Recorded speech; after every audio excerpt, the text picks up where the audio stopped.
आपण 18व्या अध्यायामध्ये मला आठवतं त्याप्रमाणे पण 165 हो.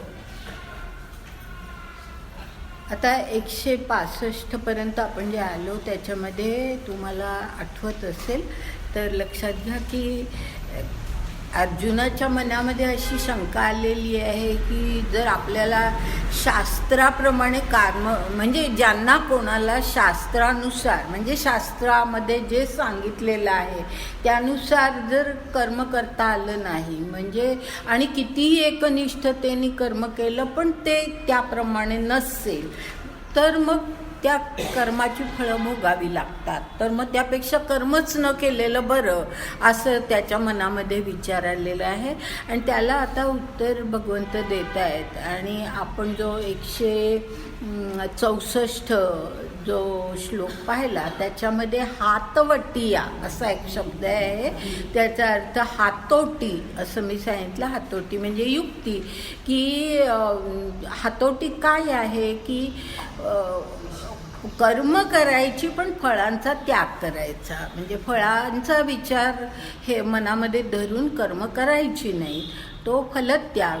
तर त्या फलत्यागाच्या हातोटीने जर आपण कर्म केली तर मग कर्मबंध निर्माण होत नाही असं त्याला त्यामध्ये सांगितलं आहे. पहा की तैसा एक हातवटिया कर्मे केली धनंजया बंधकेची सोडावया मुख्य होती. म्हणजे एरवी जे वाटतं की कर्म केलं की त्याचं बंध निर्माण होतातच तर तसं नाही आहे. जर आपण फलत्यागाची ही जी युक्ती आहे त्या युक्तीने आपण कर्म केलं आणि त्यालाच मी गेल्या वेळेला सांगितलेलं आठवत असेल की त्यालाच कर्माचं कौशल्य असं म्हणतात. की हेच कौशल्य आहे म्हणजे कौशल्य कर्माचं कौशल्य याचा अर्थ कौशल्यपूर्ण रीतीने म्हणजे जे स्किल्ड वर्कर म्हणतात त्याला कौशल्य म्हटलेलं नाही आहे. कौशल्य हे आहे की कर्मफळाचा त्याग करायचा कर्तृत्वाच्या भावना मनामध्ये आणायची नाही आणि ही कर्म आपण सर्व ईश्वरासाठी करतोय असं जरी आपण मनामध्ये आणलं ही हातोटी आहे आणि त्याच्या प्रमाणे जर आपण कर्म केलं तर मग कर्मबंध निर्माण होत नाही. आता त्याच्या पुढे 65व्या ओवीमध्ये त्यांनी असं म्हटलंय आता तेची हातवटी तुझं सांगो गोमटी जया कर्मासी किरीटी कर्मासी रुसे. याचा अर्थ की कर्मासी किरीटी कर्माची रुसे. ह्याचा अर्थ कर्म करून सुद्धा कर्मच नाहीसं होतं म्हणजे कर्माचे परिणाम नाहीसे होतात अशी जी हातोटी आहे ती मी तुला गोमटी म्हणजे अगदी व्यवस्थित स्पष्टपणे मी तुला ती सांगतो नीट ऐक असं त्याला म्हटलेलं आहे.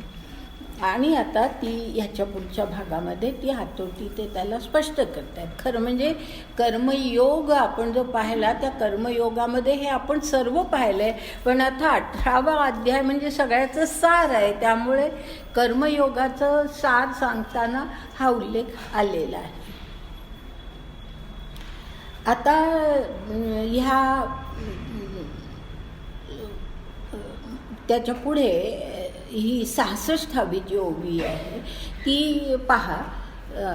तरी महायाग प्रमुखे कर्मे निफजताही अचुके कर्तेपणाचे न ठाके पुंजणे अंगी.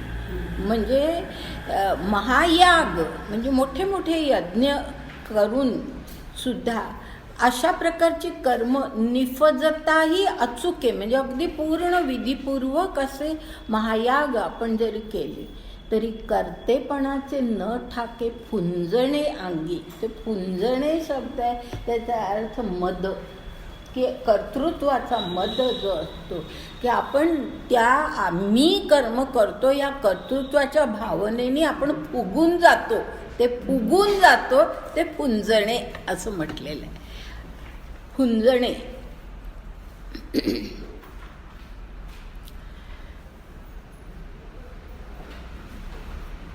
आता हे सांगितलेलं आहे ते स्पष्ट करण्यासाठी काही चांगली उदाहरणं दिली आहेत, ती आपण थोडी पाहूया. 66 नंतर एकदम 68वी ओवी बघा. हो, 68 नाही, 69वी ओवी बघा. जो कासे लागोनी तरे तया पोहती उर्मी नुरे पुरोहित नाविष्करे दाते. म्हणजे जो कासे लागुनी तरे, ह्याचा अर्थ की ज्याला पोहता येत नाही स्वतःला, पण दुसरा जो कोणी एक अट्टल पोहणारा आहे त्याच्या कासेला म्हणजे कमरेला धरून, किंवा खरं पूर्वीच्या काळामध्ये अशी पद्धत होती की पोहणारा माणूस कासोटा गच्च बांधत असे, तर त्याला खरं म्हणजे कासे लागले असं जे म्हटलेलं आहे ना, त्या कासोट्याला धरून ज्याला पोहता येत नाही तो पुढे आपला जात असे. तर असं जो कासे लागुनी तरे तया पाहती उर्मी नुरे, तर तो कशाची मद करणार की मी पोहतोय असं तो कसं म्हणणार, त्याला काहीच येत नाही, दुसऱ्याच्या कासोट्याला धरून तो आपला पोहतोय. आणि तसंच दुसरं दिलेलं आहे पुरोहित नाविष्करे दातेपण. ह्याचा अर्थ की पुरोहित जो असतो यज्ञातला, तो त्या यजमानाने जे काही दिलेलं असतं यज्ञामध्ये आहुती म्हणून जे दिलेलं असतं ते पुरोहिताच्या हातातून जातं. पण म्हणून काही पुरोहितांनी गर्व करू नये की दातेपणाचा, की मी दिलं असं पुरोहित म्हणू शकत नाही.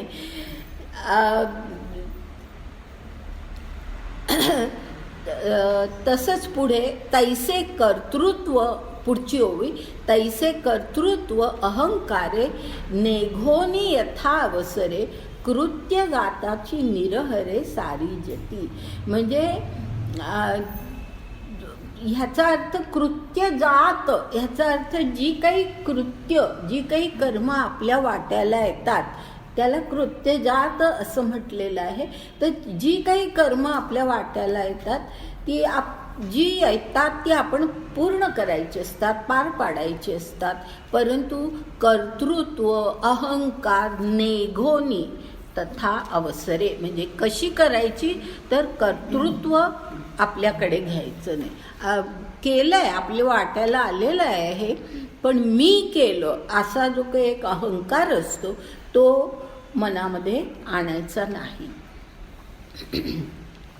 पुढची ओवी, आणि केला कर्मी पांडवा जो आधी फळाचा यावा तया मोहरा हो नेदावा मनोरथ. ह्याचा अर्थ की कर्म करायच्या आधीच फळाच्या बद्दल मनोरथ आपण जे बाळगतो की हे केलं की मला हे मिळणार, म्हणजे आधीच मनोरथाला सुरुवात होते. ती गोष्ट आहे ना की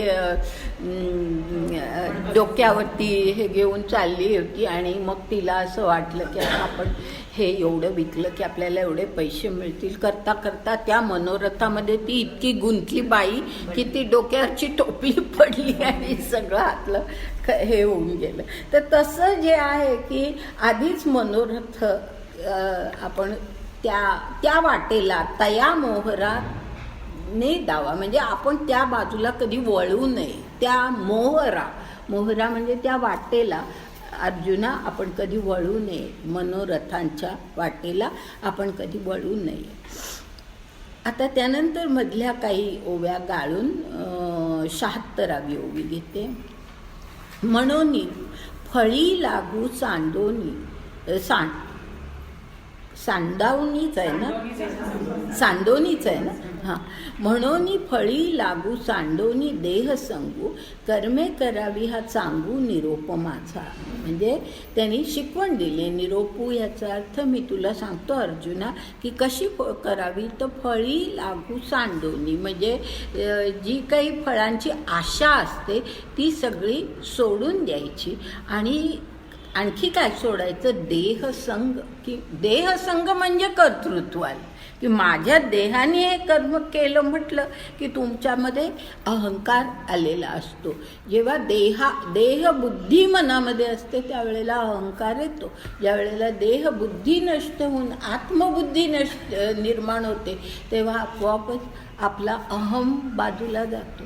तर म्हणून तिथे देह ह्याचा उल्लेख जो केलेला आहे तो त्यासाठी आहे की देहसंगू, देहाचा अहंकार टाकून आपण कर्म करावी हा माझा सर्वांना निरोप आहे असं भगवंत म्हणतात.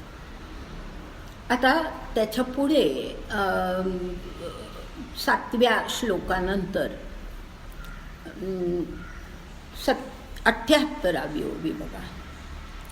ना आधाराचे निरोखे आय का अंधाराचे नाही. हां, तर मग वाटलं माझ्या ह्याच्यातलं ना खूप पुसट झालं आहे. जर मी कुठे हे झाले तर मला सांगा.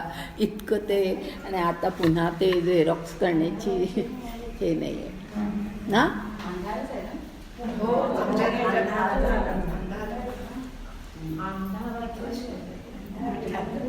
अंधारच आहे, बरोबर आहे.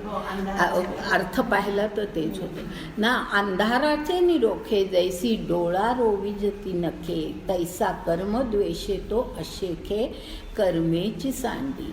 म्हणजे अंधारामध्ये एखादा माणूस चाललाय, त्याला दिसत नाही आहे काही, राग येतोय भयंकर, काय आपल्याला दिसत नाही म्हणून शेवटी त्या माणसाने आपली नखच डोळ्यामध्ये खुपसली की ह्या डोळ्यांनी दिसत नाही म्हणजे काय, म्हणून रागाने जर डोळ्यामध्ये नख खुपसली तर काय भयंकर परिणाम होईल. तर असं अंधाराचे निरोखे जैसी डोळा रोविजती नखे तैसा कर्म द्वेषे जो अशेखे कर्मेची सांडी. हां, की कर्मद्वेषामुळे की हे कर्म काय माझ्या वाट्याला आलंय आणि ह्याचा काय मला भयंकर परिणाम. आता हे अर्जुनाला सांगणं आहे, कारण का अर्जुनाच्या मनामध्ये त्याच्या कर्माच्या परिणामांबद्दल विचार आहे. तर म्हणून कर्माचा द्वेष हा जो आहे तो जो आहे त्याच्यामुळे सगळं कर्मच टाकून द्यायचं जे अर्जुन करायला निघाला होता, कर्मसन्यासाला निघाला होता तो, की मी हे कर्म करणार नाही, कारण मनामध्ये त्या कर्माबद्दलचा द्वेष निर्माण झालेला होता. तर म्हणून तो असं म्हणतो इथे, असं म्हटलंय तैसा कर्म द्वेषे जो अशेखे कर्मेची सांडी. तयाचे जे कर्म सांडणे ते तामस पैमी म्हणे. शिसाराचा रागी लावणे शिसाची जैसे, म्हणजे शिसची जैसे. ह्याचा अर्थ हे जो शेवटचं आहे त्याचा आधी शिसाराची रागी, बरोबर आहे ते. शिसाराचा रागी लावणे शिसची जैसे.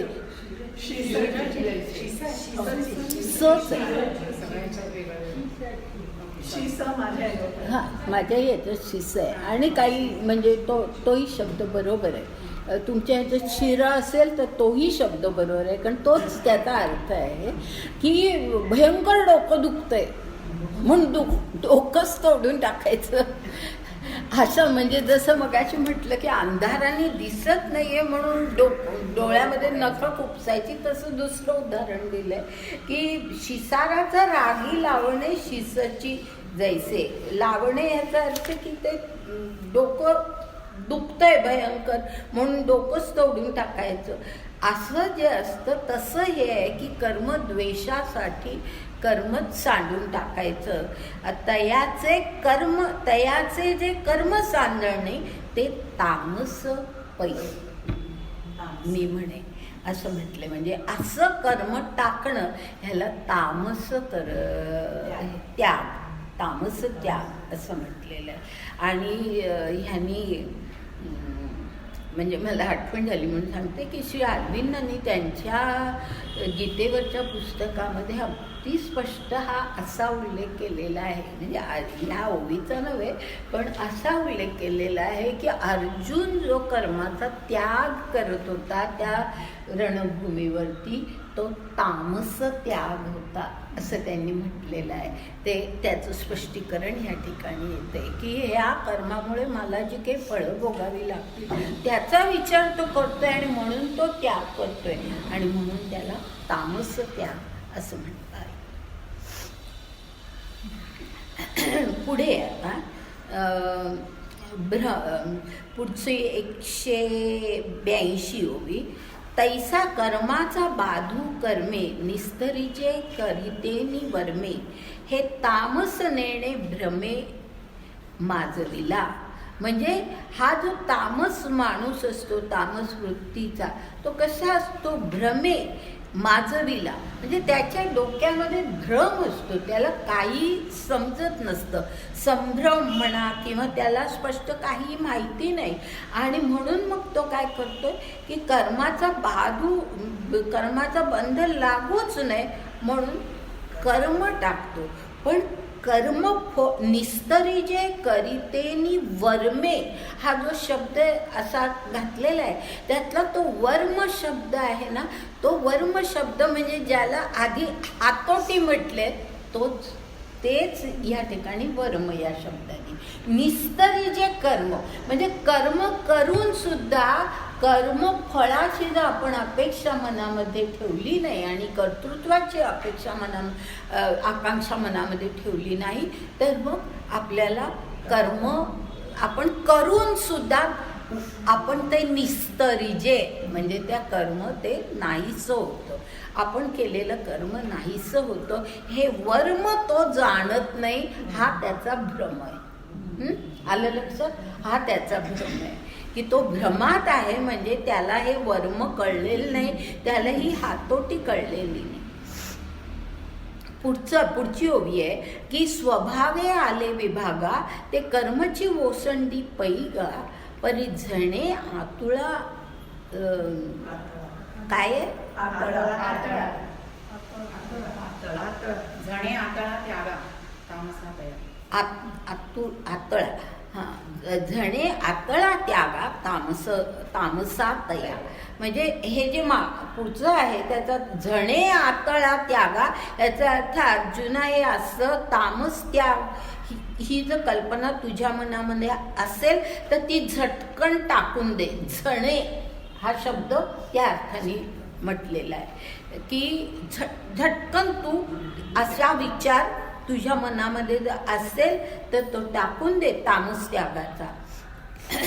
आणि त्याच्या आधी जे म्हटले स्वभावे आले विभागा, ते कर्मची ओसंडी पैगा. म्हणजे जे स्वभावे म्हणजे आपल्या स्वभावानुसार आपल्यामध्ये जे गुण आहेत त्यानुसार, म्हणजे पूर्वीच्या काळी जो खरा वर्णाश्रम धर्म होता त्याच्यामध्ये गुणांनुसार कर्म ही कल्पना होती. आणि तोच उल्लेख म्हणजे या ठिकाणी आहे की हे जे विभाग पाडलेले आहेत ज्याच्याकडे आपण पुढे जाणार आहोत, हे जे विभाग पाडलेले आहेत की 4 वर्ण, हे जे विभाग पाडलेले आहेत ते कशाच्या आधारे आहेत तर माणसामध्ये गुण काय आहेत, कुठलं कर्म करण्याचे गुण त्याच्यामध्ये, त्यानुसार ते विभाग खरं म्हणजे पाडले होते. पण प्रत्यक्षात आहे अशक्य आहे. पहा की आता क्षत्रियाच्या घरामध्ये जन्मला तो क्षत्रिय होतो. मग आता ह्याच्यासारखा युधिष्ठिरासारखा माणूस हा खरं म्हणजे असं आहे की त्याच्यामध्ये क्षत्रियत्व हे फारसं नव्हतं, पराक्रम गाजवणं ही फारशी त्याची वृत्ती नव्हती. तो एक धर्माचरण, अध्ययन, अध्यापन अशा मार्गाने जाणारा तो खरं म्हणजे होता. पण शेवटी काय झालं की तो क्षत्रियच ठरला ना. म्हणजे प्रत्यक्षतः ते अशक्य होतं. जी आदर्श वर्णाची कल्पना होती ती अशक्य होती. पण त्याचा उल्लेख या ठिकाणी केलेला आहे की जो काही आपल्याला स्वभावे आले विभागा असं जे म्हटलंय ना, ते स्वभावे याचा अर्थ गुणांनुसार जे कर्म आपल्या वाट्याला आलेलं आहे ते कर्म आपण टाकायचं. ओसंडी त्या कर्मा बंधनातून आपण सुटण्याची इच्छा करायची. हे असं जर तुला वाटत असेल, म्हणजे आता अर्जुनाला सांगतात की तुझ्या वाट्याला आलेलं कर्म हे तुझ्या क्षत्रिय धर्मानुसार आलेलं आहे आणि ते तू टाकणं अशी जर तुझी कल्पना असेल तर झणे म्हणजे असला विचार तू चटकन मनातून टाकून दे. आता 8व्या श्लोकानंतरच्या ओव्या आपण पाहतो की ज्याच्यामध्ये राजस त्यागाचं, आता तामस त्याग आपण पाहिला. हां, तर तामस त्याग म्हणजे काय हे आत्तापर्यंत आपण पाहिलं. आता राजस त्यागाबद्दल आपण विचार करणार आहोत.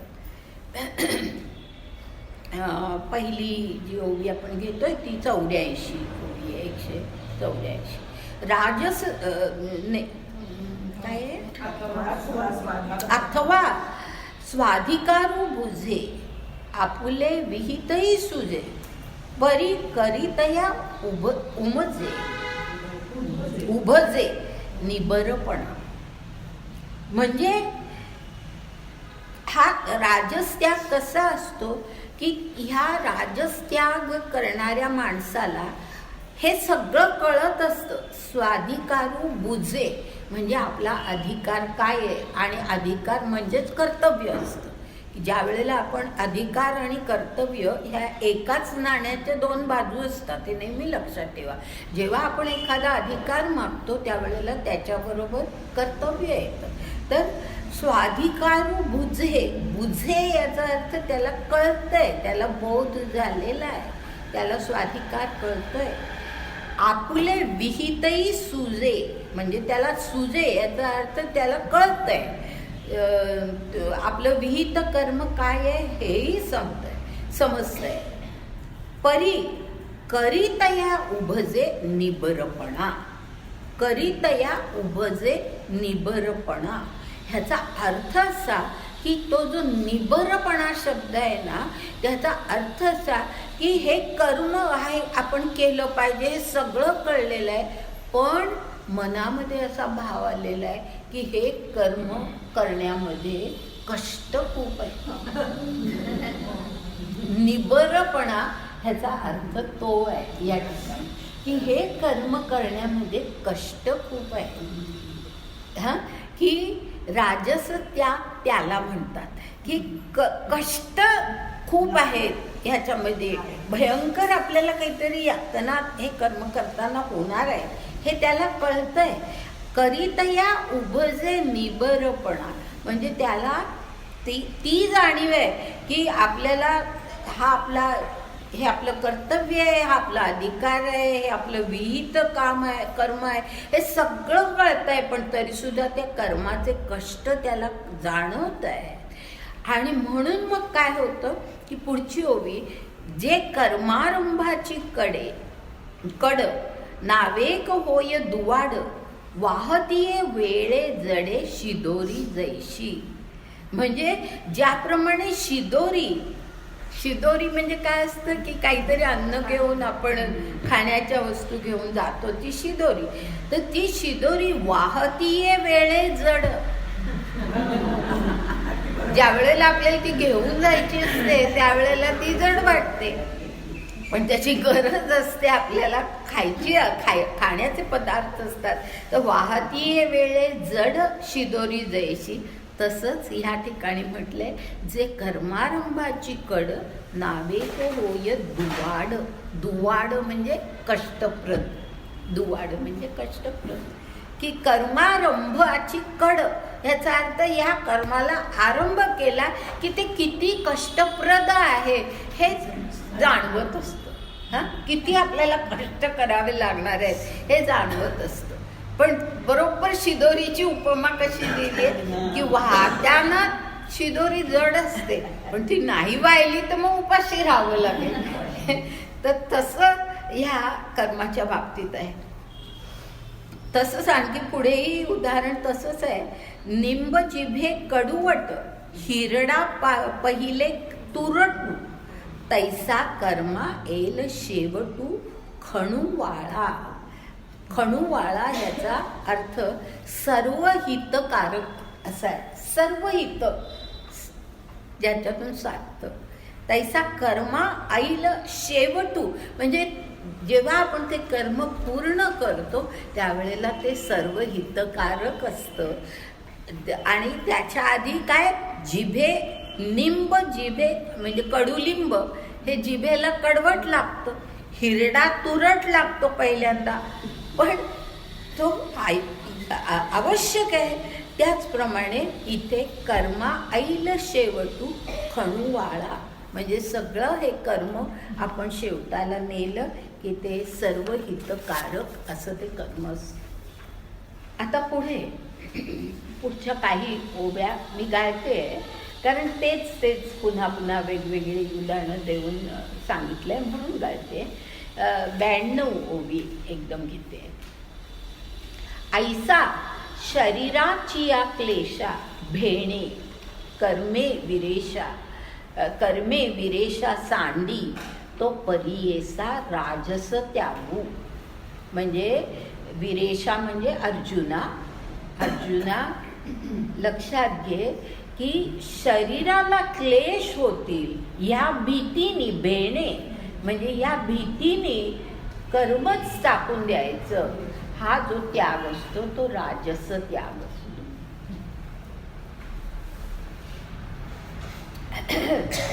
त्याच्या पुढची ओवी जी आहे 93. एरवी तेथेही कर्म सांडे परित्याग फळ न जोडे, जैसे उतले आगी पडे ते होमा न लगे. म्हणजे तिथे सुद्धा असा त्याग जेव्हा माणूस करतो की त्या क्लेशासाठी तो ते कर्मच करत नाही, म्हणजे तो कर्माचा त्याग करत असतो, तर तिथे सुद्धा कर्माचा त्याग घडतो, पण त्याग फळ न जोडे. त्यागाचं जे फळ आहे की त्याग तुम्ही कशासाठी करता, त्या त्यागाचं जे फळ तुम्हाला मिळालं पाहिजे ते त्याग फळ न जोडे, असा जो त्याग आहे त्याच्यामुळे त्यागाचं चांगलं फळ मिळत नाही. की त्यागाचं फळ म्हणजे काय, की ज्या वेळेला तुम्ही कर्माच्या फळाची अपेक्षा न करता किंवा मनामध्ये कर्तृत्वाची भावना न ठेवता ज्या वेळेला कर्म करत असता त्या वेळेला कर्म करूनही कर्माच्या त्यागाचं फळ मिळतं, पण या ठिकाणी कर्म त्यागूनही त्यागाचं फळ मिळत नाही. कर्म त्यागूनही त्यागाचं फळ मिळत नाही.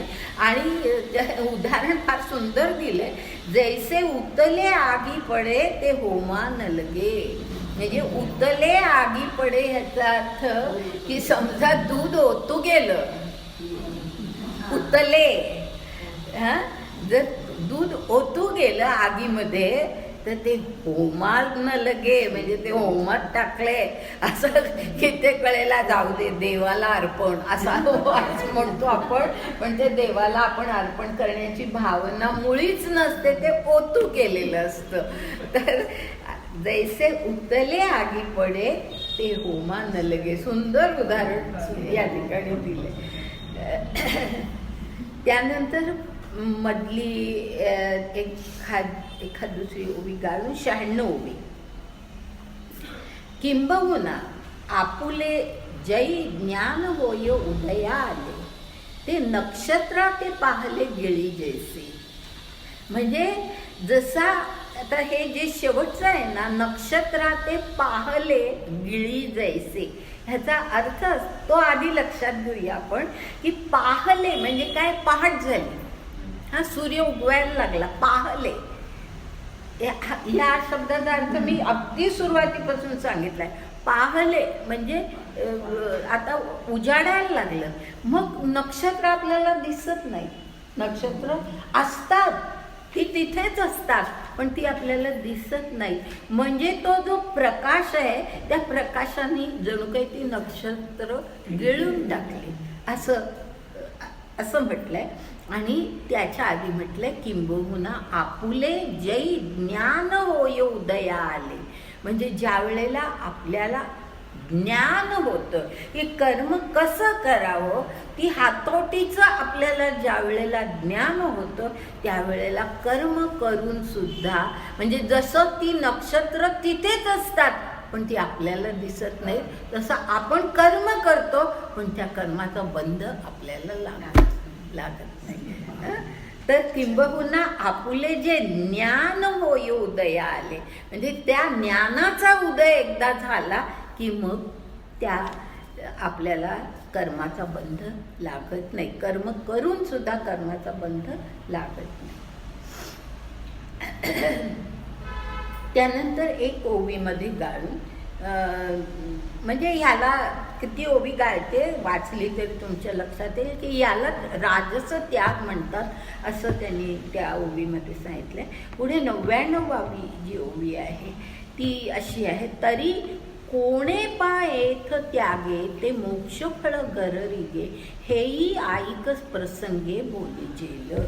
म्हणजे कोणे पायेथ त्यागे म्हणजे कशा प्रकारे त्याग केला की आपल्या मोक्ष फळ घररिगे, म्हणजे मोक्ष चालून येतो आपल्याकडे. कशा प्रकारे आपण त्याग केला की मोक्ष हा आपल्याकडे चालून येतो. हे आता मी तुला सांगतो ते तू नीट ऐक. म्हणजे आता ह्याच्या पुढे त्याचं वर्णन आहे की त्याग कसा करायचा, कशा प्रकारे केला की मोक्ष फळ आपल्या घरी चालून येतं किंवा आपल्याला सहज त्याची प्राप्ती होते. पहिलं म्हणजे 9व्या श्लोकानंतर पहिली 200वी ओवी आहे. तरी स्वाधिकाराचे निनावे जे वाटिया आले स्वभावे, ते आचरे विधी गौरवे शृंगारोनी. मला वाटतं कळलं असेल हो ना, की स्वाधिकाराचे निनावे. स्वाधिकार म्हणजे आपल्या वाट्याला जे कर्म आलेलं आहे, ज्या आपण वर्णामध्ये आहोत, ज्या आश्रमामध्ये आहोत, ज्या परिस्थितीत आहोत, ज्या घरात आपण राहतो, जे काही असेल, आपण एखादा व्यवसाय स्वीकारलाय म्हणून ते कर्म आपल्या वाट्याला आलेलं आहे, काहीही असू दे, तो स्वाधिकाराचे वाटे ते आपल्याला प्राप्त झालेलं कर्म असतं. तर ते स्वभावानुसार आपल्या प्राप्त झालेलं असतं. ते आचरे विधी गौरवे शृंगारोनी, म्हणजे अगदी विधीपूर्वक ते कर्म आपण केलं पाहिजे. पण पुढची ओवी आहे 201वी. परी हे मी करीतू असे ऐसा आठवू त्यजी मानसे, तैसेची पाणी दे आशे फळाचिया. हा दोन्ही घातलं येते की मी कर्म करतोय ह्याची आठवण सुद्धा मनामध्ये येऊ नये, आणि पाणी दे आशे फळाचिया, म्हणजे त्या कर्माचं जे फळ आहे त्याच्यावर पाणी सोडून दे. असं जे कर्म असतं, असा जो कर्माचा त्याग असतो तो चांगला. म्हणजे कर्म करून विधी गौरवे, म्हणजे अगदी विधीनुसार ते कर्म करायचं. म्हणजे या विधीनुसार याचा अर्थ ते धार्मिक विधी वगैरे डोळ्यासमोर आणू नका. विधीनुसार ह्याचा अर्थ त्या कामाबद्दल ज्या काही अपेक्षा आहेत त्या अपेक्षांनुसार आपण ते काम ज्या वेळेला पूर्ण करतो त्यावेळेला त्याला फक्त मनामध्ये कर्तृत्वाचा हे नको, विचार नको आणि फळाचाही म्हणा. आणि त्याच्या पुढे मधल्या 1-2 ओव्या गाळते आहे आणि त्याच्या पुढे एक ओवी घेते 5वी ओवी, म्हणजे 205वी ओवी. अत्यंत सुंदर ओवी आहे ज्ञानेश्वरीतली, ही कधी विसरू नका. छान शब्दामध्ये ज्ञानेश्वरांनी ह्या ओवीमध्ये सांगितलंय. तैसा कर्तृत्वाचा मधु आणि कर्मफळाचा आस्वादू, या दोहीचे नाव बंधू कर्माचा की. काय सुंदर आहे बघा, की दोन्ही इतकं कर्तृत्वाचा मद नको आणि कर्मफळाचा आस्वादही नको. कारण या दोन्हीचं नाव, ह्याचा अर्थ हे दोन्ही ज्या वेळेला आपल्या मनात असतं त्यावेळेला कर्माचा बंध निर्माण होतो. त्यानंतर मधली एक ओवी सोडून 7वी ओवी घेते. हा त्याग तरुवरू जोगा मोक्ष फळे ये थोरू, सात्विक ऐसा डगरू यासीची जगी. म्हणजे ह्याला काय म्हणतात तर हा जो त्याग आहे, जे आत्ता सांगितलं की ज्याच्यामध्ये कर्तृत्वाचा मद नाही आणि कर्मफळाचा आस्वाद नाही, तर असा जो त्याग तरुवरू म्हणजे असा जो एक त्यागाचं वृक्ष, तरुवरू श्रेष्ठ असा एक वृक्ष त्यागाचा, जोगा मोक्ष फळे ये थोरू. म्हणजे त्या वृक्षाला, अशा त्यागाच्या वृक्षाला मोक्षाचं फळ थोर म्हणजे श्रेष्ठ असं मोक्षाचं फळ आपोआपच निर्माण होतं. सात्विक ऐसा डगरू यासीची जगी. म्हणजे जगामध्ये अशा त्यागाला सात्विक असं डगरू म्हणजे असं म्हणतात. त्याला काय म्हणतात तर हा सात्विक त्याग आहे असं म्हणतात. त्यातला डगरू म्हणजे ह्या नावाने तो ओळखला जातो.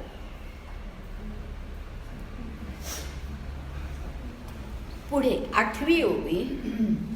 जाळूनी बीज जैसे झाडे की जे निर्वशे, फळ त्यागुनी कर्म तैसे त्यजिले जेणे.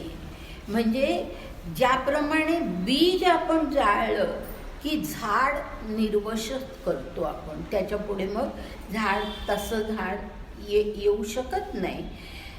त्याचप्रमाणे फळ त्याग करून, कर्माच्या फळाचा त्याग करून कर्म आपण जाळून टाकतो, म्हणजे कर्म निर्वश करतो. आता त्याच्या पुढे त्या कर्माचं काही फळ भोगावं लागत नाही. त्याच्या पुढे एक हे दिलंय, एक उदाहरण दिलंय, ते घेते 9व्या ओवीमध्ये आहे.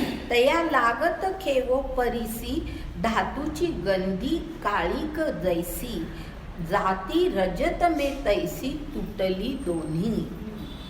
मुद्दाम घेतलीये मी, कारण सहज वाचली तर हे याचा अर्थ कळणार नाही म्हणून मी ओवी घेते.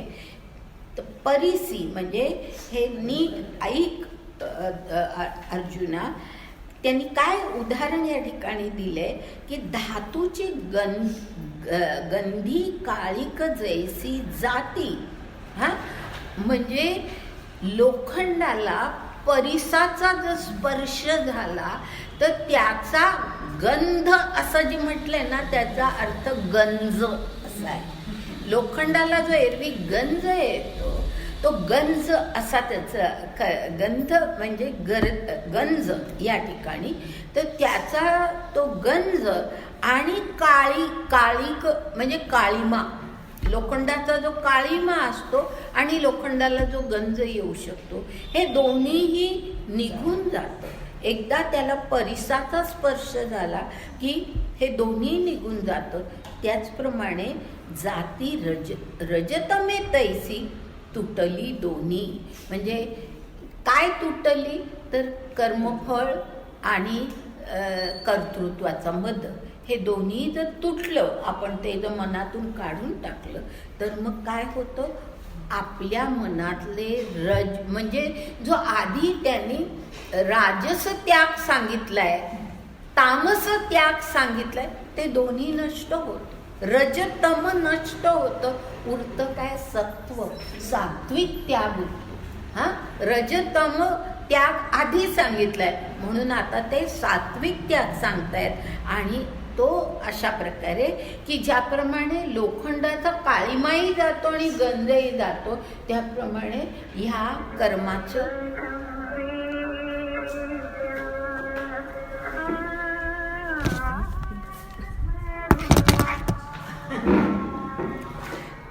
तर अशा प्रकारे ते रज आणि तम हे दोन्ही निघून जातात.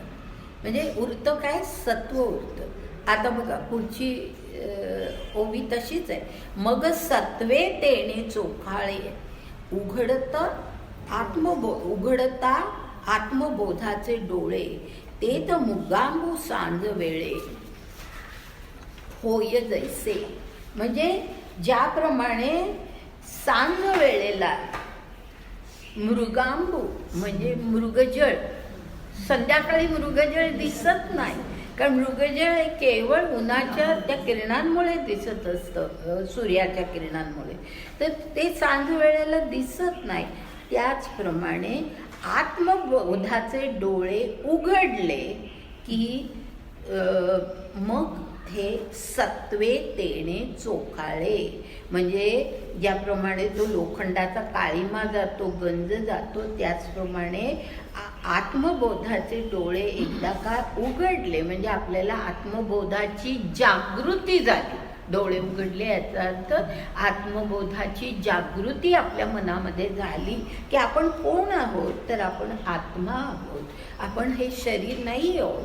ही या बोधाची जागृती आपल्याला झाली की मग आपोआप काय होतं, तर मग जो आपण कर्म करून सुद्धा तो जो त्याग आपल्याकडून होतो तो सात्विक त्याग असतो.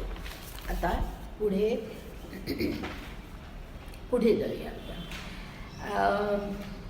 आता 10व्या श्लोकानंतर पहिल्या 1-2 ओव्या सोडते आणि 14वी ओवी घेते. तेने शुभ कर्मे जाणावे मग ते हर्षे करावे, का अशुभा लागे होवावे द्वेषियांना. म्हणजे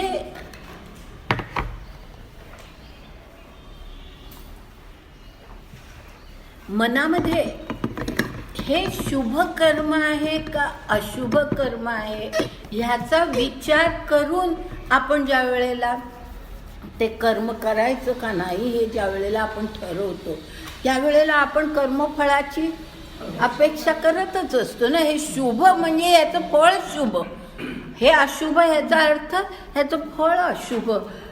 तर तसं त्यांनी म्हटलेलं आहे की शुभ आणि अशुभ हे असा विचार न करता कोणतंही जे काही वाट्याला कर्म आलेलं असेल ते हर्षे करावे, आनंदाने ते कर्म करावं. हे मुद्दाम ह्याला अर्जुनाला सांगितलेलं आहे की तू हर्षाने आनंदाने जे कर्म तुझ्या वाट्याला आलेलं आहे ते तू केलं पाहिजेस. अशुभा लागी होवावे द्वेषियांना, म्हणजे अशुभाचा द्वेष करू नको की ह्या माझ्या आप्तांचा वध मी केला की मला नरक प्राप्ती होणार, हा म्हणून ते कर्म नको, हा त्या कर्माचा द्वेष तुझ्या मनामध्ये जो आहे तो तू करू नको.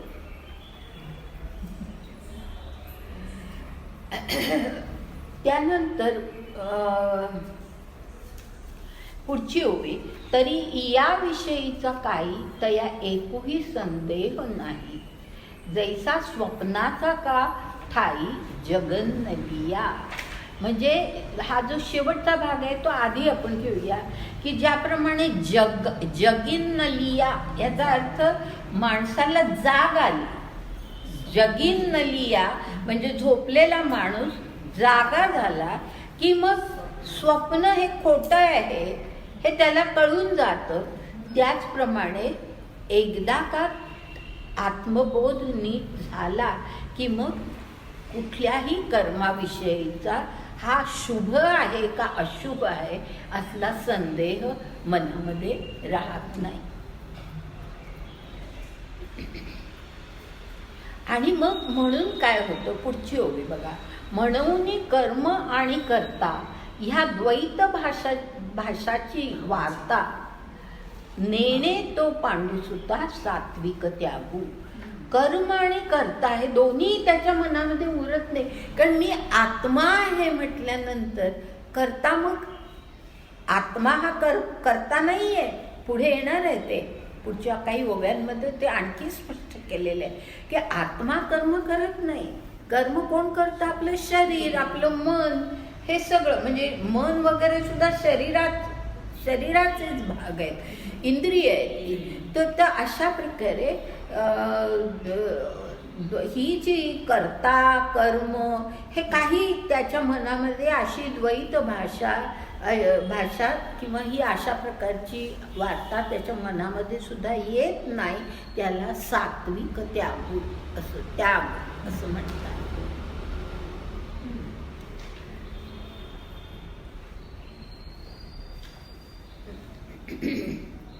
त्यानंतर आता पुढे आपण 11व्या श्लोकानंतर पहिली जी ओवी आहे 18वी फार सुंदर आहे. म्हणजे ज्ञानेश्वरीतली एक महत्त्वाची ओवी आहे, मानली जाते ती. आणि हा गा सव्यसाची मूर्ती होऊनी देहाची खंती करती कर्माची ते गावंडे गावंडे म्हणजे मूर्ख, गावंढळ म्हणजे देह लाभलाय आणि देह लाभल्यानंतर कर्माची खंती करीती म्हणजे कर्म म्हणजे खंत करणं, खंत दुःख करणं, कर्माबद्दल दुःख करणं हे जे कोण करतात ते गावंडे असं म्हटलेलं आहे. म्हणजे खरोखरच ही ओवी ही कर्मयोगामध्ये एक महत्त्वाची ओवी मानली जाते. आता पुढे मधल्या दोन तीन ओव्या गाळून 22वी ओवी. तैसा शरीराचे आभासे नांद तू जव असे तव कर्म त्यागाचे पिसे काहीसे तरी. म्हणजे ज्या वेळेला आपण शरीर म्हणून नांदतोय, हा बरोबर आहे ना, आपण शरीर म्हणून जगामध्ये आहोत अस्तित्वामध्ये, तर शरीरामध्ये आपण आहोत, या आभासामध्ये आपण नांदतो आहोत. अशा वेळेला कर्मत्यागाचे पिसे म्हटले. म्हणजे मी कर्मत्याग करीन हे पिस म्हणजे वेड आहे, मूर्खपणा आहे, हे वेड आहे. आणि आता ते वेड कसं आहे ते पुढे काही ओव्यांमध्ये स्पष्ट केले. त्यातल्या महत्वाच्या काही घेते. 25वी ओवी बघा. जे श्वासोश्वासवरी हात निजलियावरी काही न करण्याची परी हात होता गाय जयाची. म्हणजे काय की आपण निजलो आहोत, आपण काही काम करत नाही तरी सुद्धा श्वासोश्वास तर चालूच आहे ना आपला. म्हणजे हे श्वासोश्वास हे प्राणिक कर्म म्हटलं जातं. ते प्राणिक कर्म तर आतमध्ये चालूच आहे. म्हणजे तुम्ही देह म्हणून ज्या वेळेला जगत आहात त्यावेळेला मी कर्म करत नाही असं म्हणणं हा अगदी गावंढळपणा आहे. तो अशा प्रकारे त्यांनी स्पष्ट केलंय की श्वासोश्वास तर चालूच असतो. त्यानंतर मधली एक ओवी सोडून 27वी ओवी बघा. 27वी. एकीची ते अवधारी जे करीती न जाईजे हारी फळाशीये फळाशाचीये. म्हणजे एकच तू फक्त अर्जुना लक्षात ठेव. अवधारी म्हणजे ऐक आणि तू लक्षात ठेव ऐकून की जे करीती न जाईजे हारी फळाशाचीये. म्हणजे फळाची आशा न करता, फळाशा म्हणजे फळाची आशा न करता जे कर्म आपण करत जातो. एकच रीत म्हणजे कर्म करण्याची एकच रीत आहे आणि ती अशी आहे की कर्माचा त्याग करायचा नाही तर फळाचा त्याग करायचा. हीच कर्माची म्हणजे रीत असते. आणि मग कर्म करूनही फळाचा त्याग करायचा. मग काय करायचं म्हणजे त्याचा अर्थ काय ते आणखी पुढे स्पष्ट केलंय 28व्या ओवीमध्ये. कर्मफळ ईश्वरी अर्पे तत्प्रसादे बोधू उद्दीपे तेथ जय ऐसे ते त्यजिले होय. नाही सॉरी, रज्जू ज्ञान लोपे व्याळ शंका. म्हणजे कर्मफळ ईश्वरी अर्पे, म्हणजे आपण कर्म करून सुद्धा जे फळ त्याचं आहे ते ईश्वराला समर्पित करायचं.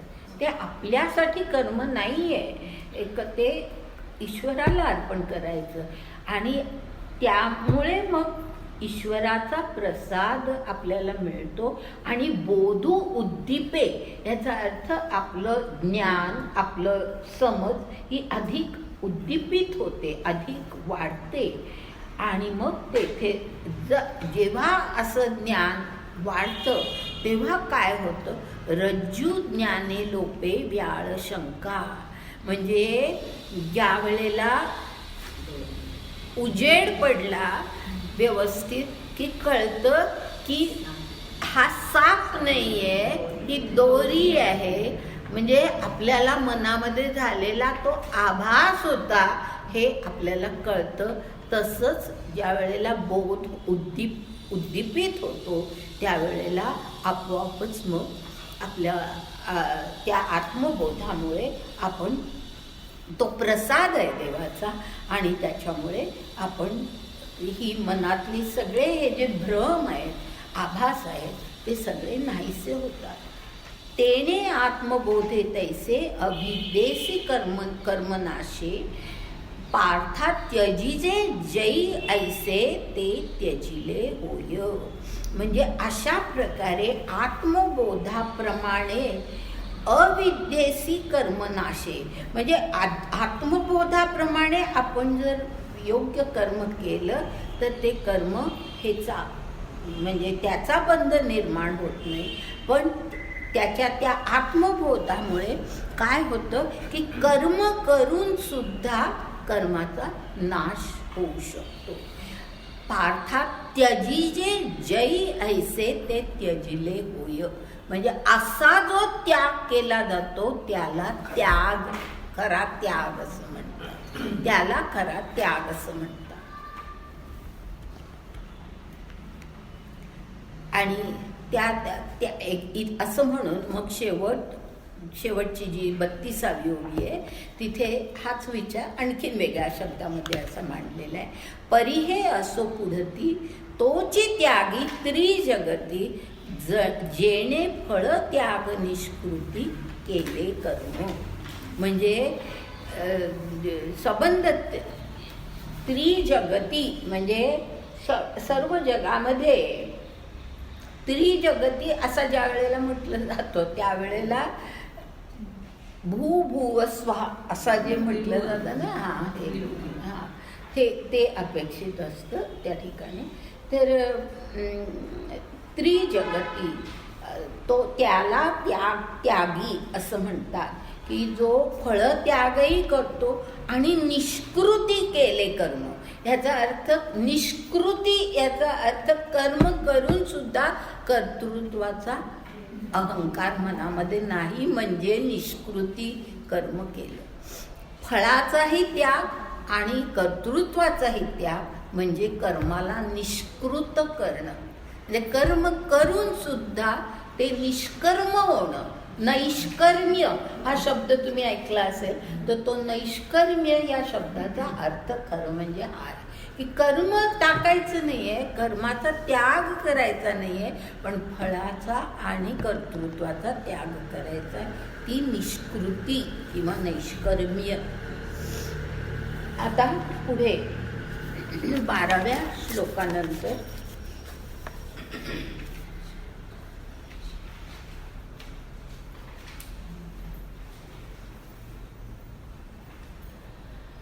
आता 12व्या श्लोकानंतर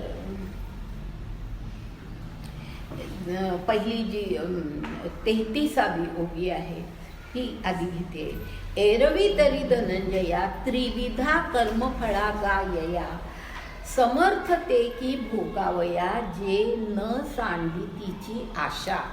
म्हणजे जी माणसं कर्मफळाची आशा सोडत नाहीत आणि कर्म करतात त्यांना त्रिविध त्या हे कर्माचे परिणाम भोगावे लागतात. 3 प्रकारे परिणाम त्यांना भोगावे लागतात. आता म्हणजे आपण ज्या वेळेला कर्म करतो पण कर्मफळाची आशा मनातच ठेवतो, त्यावेळेला त्याचे परिणाम काय होतात ते सांगितलेले आहेत. आणि म्हणजे परिणाम याचा अर्थ की या जन्मानंतर पुढे कसा जन्म लागतो त्याबद्दल विचार केलेला आहे. पुढे मधल्या काही ओव्या गाळून 38वी ओवी बघा. परी करुणी फळ नेघे तो जगाचा कामी न रिघे, जे त्रिविध जग अवघे कर्मफळ हे. म्हणजे जो कर्म करून फळाची अपेक्षा करतच नाही तो जगाचा कामी न रिघे, ह्याचा अर्थ जगामध्ये तो पुन्हा प्रवेशत नाही.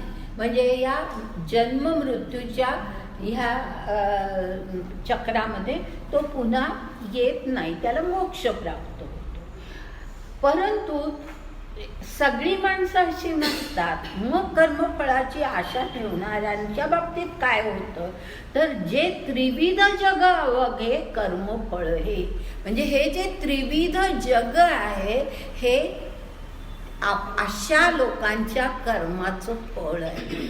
अशा लोकांच्या कर्माचं फळ आहे की ज्यांनी मनामध्ये आशा ठेवून कर्म केलेलं आहे. फळाची अपेक्षा, कर्तृत्वाचा अहंकार हे सगळं मनामध्ये ठेवून ज्यांनी कर्म केलेलं आहे त्यांच्यामुळे हे सगळं तीन प्रकारचं जग निर्माण झालेलं आहे. आणि हे 3 प्रकारचं जग म्हणजे काय हे आता पुढे स्पष्ट होतं. 39व्या ओवी पासून पुढे बघतोय आपण. देव मनुष्य स्थावर यया नाव जगडंबर, तरी हे तव त्रिप्रकार कर्मफळ पै.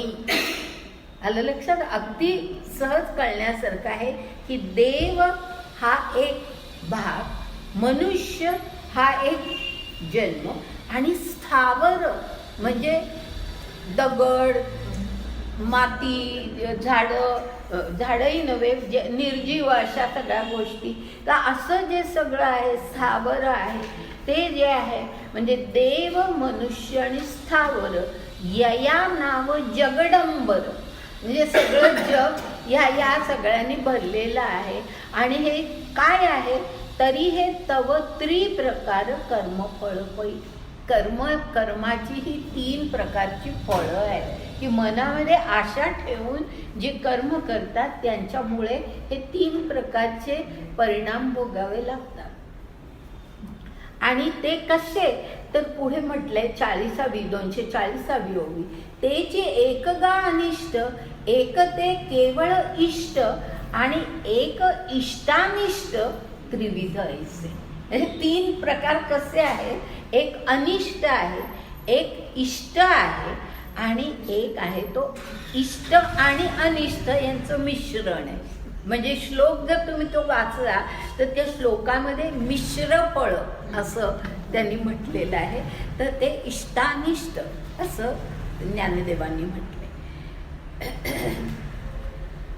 आता ही 3 प्रकारची फळं कशी तर 241 ओवी बघा. आता ह्या मला वाटतं 44 पर्यंत सगळ्या ओव्या मी घेते. परी विषय म्हणता बुद्धी अंगी सुनी अविधी, प्रवर्तती जे निषिद्धी कुव्यापारी. म्हणजे जे विषयमंत आहे, ज्यांची बुद्धी विषयांमध्येच अडकलेली आहे, हे पाहिजे ते पाहिजे अशा सतत आशा मनामध्ये आहेत. अंगी सुनी अभिधी म्हणजे अशी विषयासक्त बुद्धी ज्यांच्या अंगामध्ये असते ते त्यांच्यामध्ये स्वैराचार हा इतका अंगवळणी पडलेला असतो. त्यांच्यामध्ये स्वैराचार हा इतका अंगवळणी, कारण हे पाहिजे म्हटल्यानंतर कशाही प्रकारे मिळवण्याची वृत्ती निर्माण होते आणि त्यामुळे स्वैराचार इतका अंगवळणी पडलेला असतो. अंगी सुनी म्हणजे अंगवळणी पडलेला असतो की ते काय होतं तर प्रवर्तती जे निषिद्धी कुव्यापारी. म्हणजे अगदी निषिद्ध अशी वाईट कर्म ते करत असतात.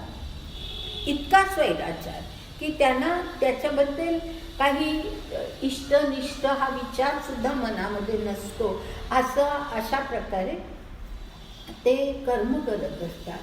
कारण त्यांची बुद्धी ही त्या फक्त विषयामध्ये अडकलेली असते.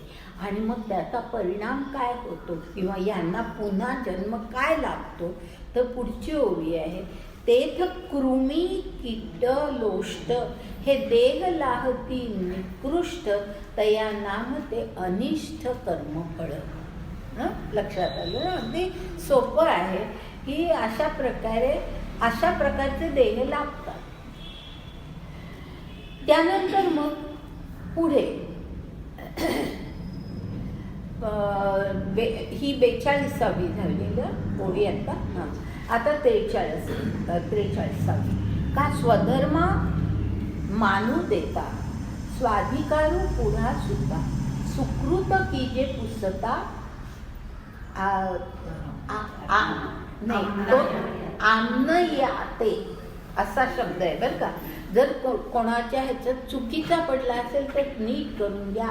त्या शब्दाला एक विशिष्ट अर्थ आहे. आमनयाते असा तो शब्द आहे.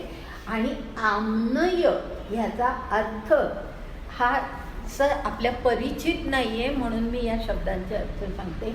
आमनय याचा अर्थ वेद, वेद वेद किंवा धर्मग्रंथ, वेद, धर्मशास्त्र ज्याला म्हणतात त्याला आमनय असं म्हणतात. तो शब्द ज्ञानेश्वरांनी या ठिकाणी वापरला आहे की का स्वधर्मा मानू देता स्वाधिकारू पुढा सुद्धा सुकृत की जे पुस्तका आमनयाते.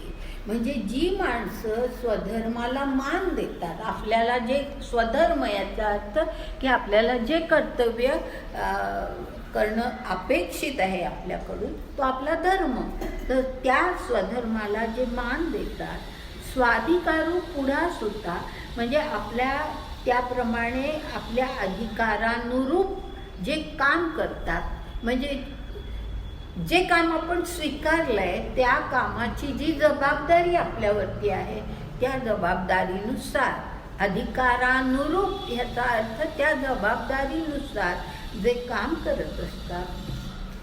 आणि आमनयाते असा जो शब्द आहे त्याचा अर्थ शास्त्रांनुसार किंवा वेदांनुसार जे इष्टकर्म करत असतात, जे इष्टकर्म आमनयाते म्हणजे जे इष्टकर्म करत असतात, म्हणजे जे वेदांमध्ये सांगितलंय, आपल्या धर्मशास्त्रांमध्ये सांगितलंय त्यानुसार जे योग्य अपेक्षित असं कर्म करत असतात, त्यांना काय होतं, त्यांना पुढचा जन्म कुठला लागतो, तर 44 ओवी अशी आहे, ते इंद्रादिक देवांची देहे लाहिजती सव्यसाची तया कर्मफळा इष्टाची प्रसिद्धी गा.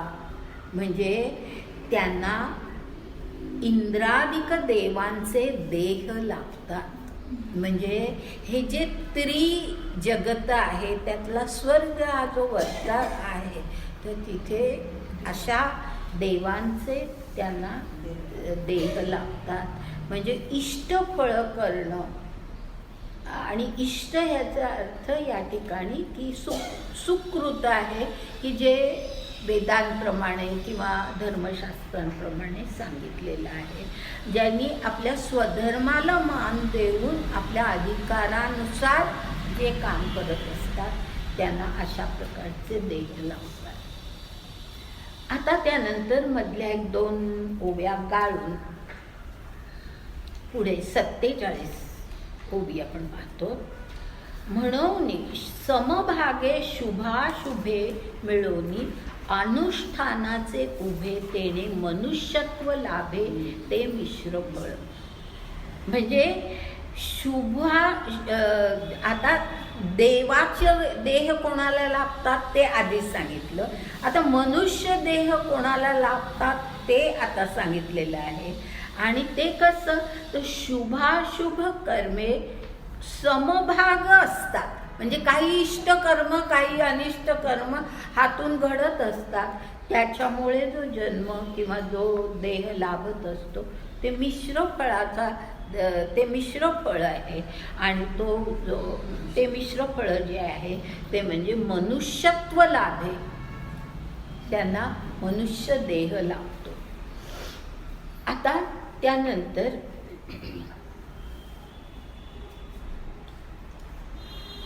असे 3 प्रकारे त्यांनी सांगितलं. अनिष्ट मी घेतलं ना आधी, आधी अनिष्ट, मग त्यानंतर इष्ट आणि मग मिश्र फळ. हे तिन्ही आपण पाहिलं. ऐसे त्रिविध यया भागी कर्मफळ मांडलेसे जगी, हे तू न संडितयासी भोगी जे सुदले आशा. म्हणजे जे कर्मफळाची आशा सोडत नाही आणि कर्म करत असतात त्यांना अशी 3 प्रकारची फळं भोगावी लागतात.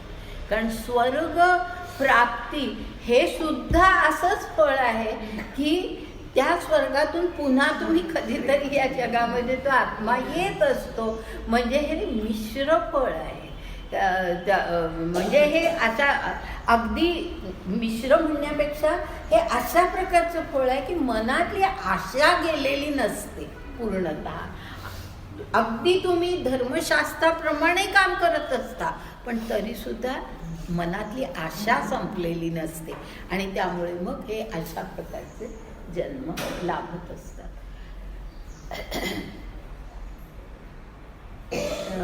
त्यानंतर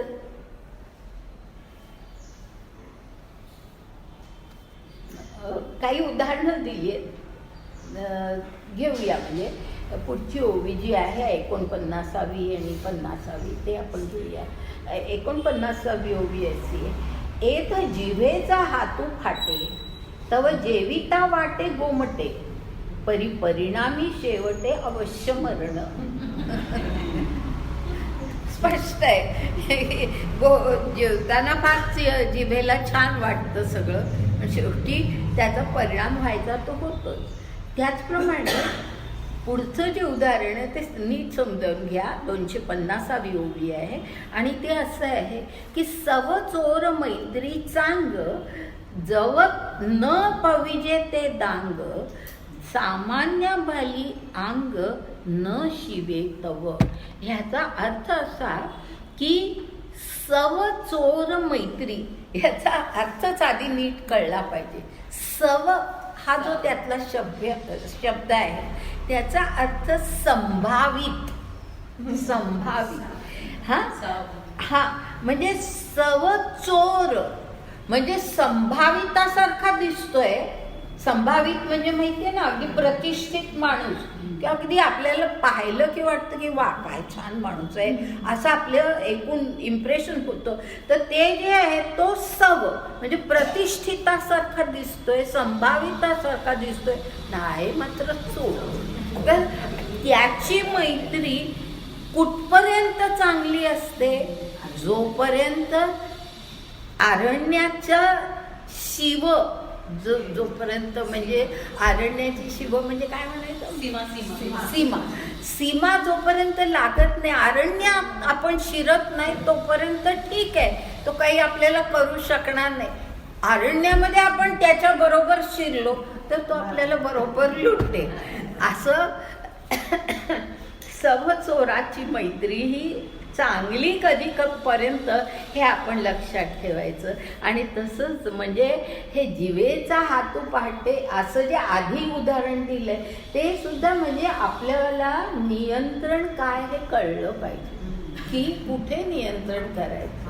की चव घेऊन खात तर बघा तुम्ही कसं लागतंय ते, पण त्याचा अर्थ आपलं भरपूर खाल्लंय मग मरण. तर तसंच सवचोराची मैत्री ठीक आहे, प्रतिष्ठितासारखा वाटला, भेटला, बोलतोय आपल्याशी, त्याची मैत्री ठीक आहे, पण त्याच्या पुढे नाही. आपल्याला आपली सीमा कळली पाहिजे. त्याच्या पुढे आता मधल्या काही ओव्या गाळते कारण तेच तशीच उदाहरणं दिलेली आहेत. 56वी ओवी घेते. पै साध्य साधन प्रकारे फळ भोगू तोगा पसरे एवं गोविले संसारे अत्यागिते. म्हणजे अत्यागी ह्याचा अर्थ की जे फळाच्या आशेचा आणि कर्तृत्वाच्या मदाचा त्याग करत नाहीत ते अत्यागी. अत्यागी ह्याचा अर्थ की ज्यांनी ते सोडलेलं नाही आणि कर्म करतायत त्यांना अत्यागी म्हटलेलं आहे. आणि मग असं म्हटलेलं आहे की त्यांच्या बाबतीत काय होतं तर साध्य साधन प्रकारे फळ भोगू तोगा पसरे. साध्य आणि साधन ह्याचा अर्थ कारण आणि परिणाम. कारण आणि परिणाम की हे कारण घडतं की तुम्ही आशेने कर्म करता, कर्तृत्वाचा मद मनामध्ये ठेवून कर्म करता, मग त्याचे परिणाम तुम्हाला भोगावे लागतात. म्हणजे साध्य आणि साधन. साधन म्हणजे परिणाम, साध्य म्हणजे कारण. साध्य आणि साधन हा शब्द म्हणजे साध्य म्हणजे कारण आणि परिणाम हे विसरू नका, कारण ते जर विसरलं तर ह्या शब्द ओवीचा अर्थ कळणार नाही. म्हणजे कर्माचं हे जे आहे ते आपण कशा प्रकारे करतो ते साध्य आणि त्याचा होणारा परिणाम असा त्या ठिकाणी म्हटलेलं आहे. तर अत्यागी जे असतात त्यांना अशा प्रकारे ते परिणाम भोगावे लागतात. आता पुढे 58वी ओवी अशी आहे. बीजची वरोसी वेचे तै वाढती कुळवाडी खाचे तेवी फळ त्यागे कर्माचे सारिले काम. म्हणजे ह्याचा अर्थ नीट समजावून घ्या. बीजची वरोसी वेचे ह्याचा अर्थ असा आहे की प्रत्येक शेतकरी जे धान्य निघतं त्या धान्यातून काही धान्य हे पुढच्या वर्षीच्या बियाणासाठी म्हणून ठेवत असतो. त्याला इथे बीज म्हटलेलं आहे. आणि ते जे बीज म्हणून ठेवलेलं धान्य आहे ते खरं म्हणजे संबंध वर्षभर तसंच ठेवायचं असतं की पुढच्या वर्षी ते पेरायचं असतं. पण ते बीजची वरोसी वेचे म्हणजे ते बीज खाऊन टाकलं की जर ते खरं म्हणजे ठेवलं पाहिजे राखून, पण ते न राखता तर ते सुद्धा आपण खाऊन टाकलं तर मग पुढे काय होणार. वाढती कुळवाडी खाचे. म्हणजे कुळवाडी म्हणजे शेती. शेतीची वाढच संपणार. पुढे आपल्याला ती त्या वाढ करायला आपल्याकडे मुळी बीज नाही, बियाणंच नाही. तर तसं इथे आहे. तेवी फळ त्यागे कर्माचे सारिले काम. म्हणजे आपण फळाचा त्याग केला की मग कर्माचं सारिले काम म्हणजे कर्मबंध निर्माणच होणार नाही. तर म्हणजे उदाहरण काय दिलंय, बी राखून ठेवण्याचं उदाहरण दिलंय. पण सांगितलंय काय तर कर्माचं फळ हे मनामध्ये जर आपण आणलं नाही तर मग त्या फळाचा आपण त्याग केला, कर्माच्या फळाचा, तर मग सारिले काम म्हणजे मग कर्माचं हे पुढे आपल्याला त्याचं बंध निर्माण होत नाही. जसं पुढे शेती निर्माण होत नाही तसा कर्मबंधाचा परिणाम निर्माण होत नाही. आता त्यानंतर मधल्या काही ओव्या गाळून 62वी ओवी. आणि येणे कीर संन्यासे जे आत्मरूपी दिठी पैसे ते कर्म एक ऐसे देखणे आहे. म्हणजे काय की ज्याला संन्यास असं म्हणतात, त्या संन्यासामुळे काय होतं की आपली दृष्टी आत्मरूपी पैसे म्हणजे आत्मरूपापर्यंत जाते. म्हणजे संन्यासी वृत्तीचा हा परिणाम असतो की ज्या वेळेला आपण बाकी सगळ्या गोष्टींचा त्याग करतो त्यावेळेला मग आपोआपच आपली दृष्टी ही आत्मरूपापर्यंत पोचू शकते आणि मग जे कर्म निर्माण होतं मग त्यानंतर आपण कर्म केलं तरीसुद्धा ते कर्म कसं असतं देखणे आहे. म्हणजे ते अत्यंत योग्य कर्म असं असतं की त्याचा मग आपल्याला बंध निर्माण होत नाही. आणि ते सांगण्यासाठी एक उदाहरण दिलंय. पडून गेली या भिंती चित्रांची केवळ होय माती की पाहाले या राती अंधारे उरे. म्हणजे पाहाले या राती याचा अर्थ पहाट झाली रात्र संपली की अंधार उरत नाही. आणि त्याचप्रमाणे पडून गेली या भिंती चित्रांची केवळ होय माती ह्याचा अर्थ एखाद्या भिंतीवरती समजा आपण चित्र काढलेलं असेल ती भिंतच पडून गेली तर आपोआपच ते चित्रही नाहीस होतं. तर त्याचप्रमाणे कर्मफळाचा त्याग आपण केला त्याची आशा मनात ठेवली नाही की कर्माला हे असं चांगलं रूप येतं.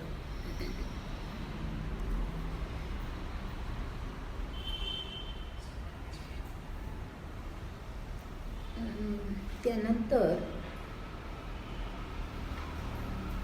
एकदम आता मी 75वी ओवी घेते मधल्या गायते कारण ते तशाच आहेत. म्हणजे आता किती ओव्या पहा अशाच झाल्या की तेच सांगितलेलं आहे आणि तेच पुन्हा त्या मधल्याही ओव्यांमध्ये तेच आहे. आणि म्हणून मी एकदम 75वी ओवी घेते. पार्था गा तेतुलेनी माने आत्मेनिसी कर्मसीने परी घेव विजय अज्ञाने ते कीर ऐसे. आता हा एक वेगळा विचार आहे. हा नीट लक्षात घ्या की आता ते अर्जुनाला सांगतायत की अर्जुना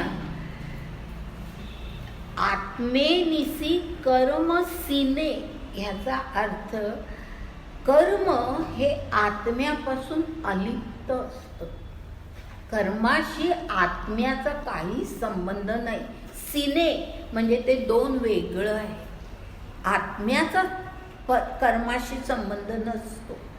हा संबंध विचार आता या पुढच्या ओव्यांमध्ये त्यांनी स्पष्ट केलाय. मी मगाशी एकदा म्हटलं होतं की आत्मा आणि कर्म यांचा संबंध काय आहे ते पुढे येणार आहे. तर ते इथे आहे की पार्था तेतुलेनी माने म्हणजे तू हे लक्षात घे की आत्मेनिसी कर्मसीने म्हणजे आत्मा हा कर्माहून पूर्णतः भिन्न आहे. परी घेव विजय अज्ञाने म्हणजे आपल्या अज्ञानामुळे आपण काय म्हणतो की ते आत्माच कर्म करतो आणि म्हणून आत्म्याला पुढच्या जन्मी ते भोगावं लागतं असं आपण म्हणतो. म्हणजे हे अज्ञान आहे असं त्यांनी म्हटलेलं आहे की हे अज्ञान आहे. आत्मा कर्म करत नाही. आत्मा हा कर्मापासून अलिप्त असतो.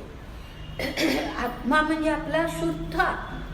आपल्याला माहिती अक्षर आत्मा हा कर्मापासून अलिप्तच असतो.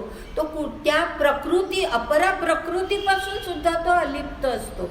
अपरा प्रकृतीमुळे आपली सगळी कर्म होत असतात पण त्या प्रकृतीपासून तो मुळे अलिप्तच आहे. त्यामुळे आत्मा कर्म करत नाही पण आपलं असं समजलं जातं की आत्मा कर्म करतो.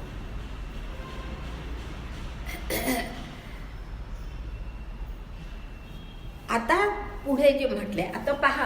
आता ह्याच्या पुढचा भाग जो आहे तो अशा प्रकारचा आहे की जर आत्मा कर्म करत नाही असं म्हटलं मग कर्म कसं घडतं, कोणामुळे घडतं, कर्माची कारणं काय हे आता ह्याच्या पुढे सांगितलंय. आणि ते 77वी ओवी बघा. त्याच्यामध्ये असं म्हटलेलं आहे पुढत पुढती आत्मक्रिया अन्य कारणकाची तैशिया करू पाचाही तया कारणावेतो. म्हणजे आता मी ह्याच्या ठिकाणी पुढं तर पुढं ती म्हणजे आता मी ह्याच्या पुढे किंवा या पुन्हा पुन्हा मी तुला अशा प्रकारे सांगणार आहे की आत्मा कर्म करत नाही. कर्म हे अन्य कारणांमुळे कर्म घडत असतं आणि ती जी अन्य कारण आहे ती 5 प्रकारची आहे. 5 प्रकारची अन्य कारणं आहेत आणि ती कारणारूप मी करतो. म्हणजे मी तुला ती स्पष्ट करून सांगतो. रूप करणे ह्याचा अर्थ स्पष्ट करणे की ती जी 5 कारणं आहेत कर्माची ती आता मी तुला सांगतो. आत्मा कर्म करत नाही, मग कर्माची कारणं कोणती हे मी तुला सांगतो. आणि हे जे आता पुढचं विवेचन आहे त्या ओव्या आपण पाहणार आहोत, परंतु माहिती असावं म्हणून सांगते की हे सांख्य तत्वज्ञानाप्रमाणे आहे. म्हणजे तुम्ही श्लोक वाचला तर कदाचित श्लोकामध्ये उल्लेखच आहे सांख्य याचा. तर हे सांख्य तत्वज्ञानाप्रमाणे कर्माची 5 कारणं जी सांगितली आहेत ती आता ज्ञानदेवांनी स्पष्ट केली आहेत. आणि ती कारणं काय आहेत 5 कारणं ते आता आपण पाहतो. 78वी ओवी म्हणजे 13व्या श्लोकानंतर आपण जातोय आता आणि ही 78 ओवी पाहतोय. आणि 5ही कारणे तीये तूही जाणसील विपाये जे शास्त्रे उभवूनी बाहे बोलती तया ते. म्हणजे अर्जुनाला असं म्हटलंय की श्रीकृष्णाने की अर्जुना कदाचित तुला ही कारणं माहिती असतील, कारण या राजपुत्रांना सर्व शास्त्रांचं ज्ञान सुद्धा दिलं जात असे. त्यामुळे सांख्य दर्शन काय आहे हे सुद्धा त्यांना शिकवलं जात असे.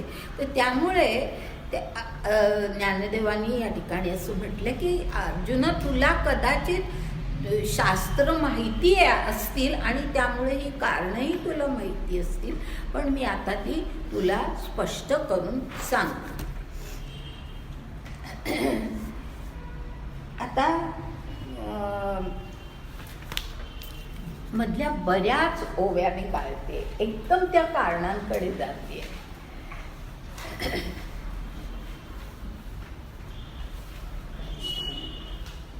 आणि आता आपण पाहतोय ते 304वी ओवी बघतो. मधला सगळा भाग मी काढलेला आहे. म्हणजे त्यामध्ये फक्त श्रीकृष्णाने एवढंच सांगितलेलं आहे की तू सांख्य दर्शन जे काही शिकला असशील त्याच्यामध्ये ही सगळी कारणं आली आहेत, पण मी तुला पुन्हा आठवण करून देण्याचा प्रयत्न करतोय. मी तुला पुन्हा ती स्पष्ट करण्याचा प्रयत्न करतोय. आणि आता कारणं मात्र सांगितली ती आपल्याला माहिती असली पाहिजे. ती कारणं आपण पाहूया. 304वी ओवी आहे. तरी साचची गा धनुर्धरा सर्व कर्मांचा उभारा होये बाहिरा करणी 5. म्हणजे 5 ह्याच्यामुळे कारणांमुळे ही बाहिरा म्हणजे बाह्यता हा सर्व कर्मांचा उभारा होत असतो. ते कर्म ही बाह्यतः घडत असतात, पण हा उभारा कसा होत असतो तर तो आता त्यांनी सांगितलं आहे. पुढची ओवी आहे. आणि पंचकारण दळवाडे जिही कर्म कारू मांडे ते हेतू तव उघडे 5 आथी. म्हणजे ही 5 प्रकारची दळवाडे ह्याचा 5 प्रकारच्या कारणांचा संच असं आपण म्हणू.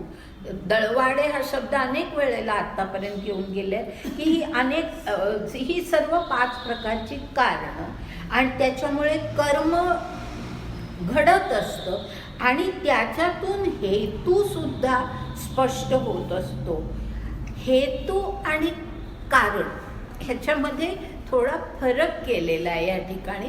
तो कसा केला आहे तो आता पुढे स्पष्ट होईल. मी आता एकदम ते सांगत नाही, कारण त्यांनी हेतूही पुढे सांगितलेले आहेत, तर ते आपल्याला पाहिजे आहेत.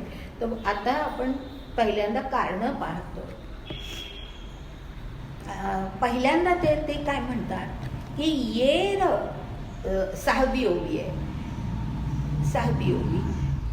येर आत्मतत्व उदासीन ते ना हेतू ना उपादान ना अंगे करी संवाहन कार्यसिद्धीचे. म्हणजे आत्मतत्व जे आहे ते उदासीन आहे. उदासीन याचा अर्थ अलिप्त, चुकीचा अर्थ घेऊ नका. उदासीन याचा अर्थ अलिप्त, कर्मापासून अलिप्त. ते आत्मतत्व हे कर्माचा हेतूही नाही, ते उपादान कारणही नाही. उपादान म्हणजे काय मी समजावून सांगते.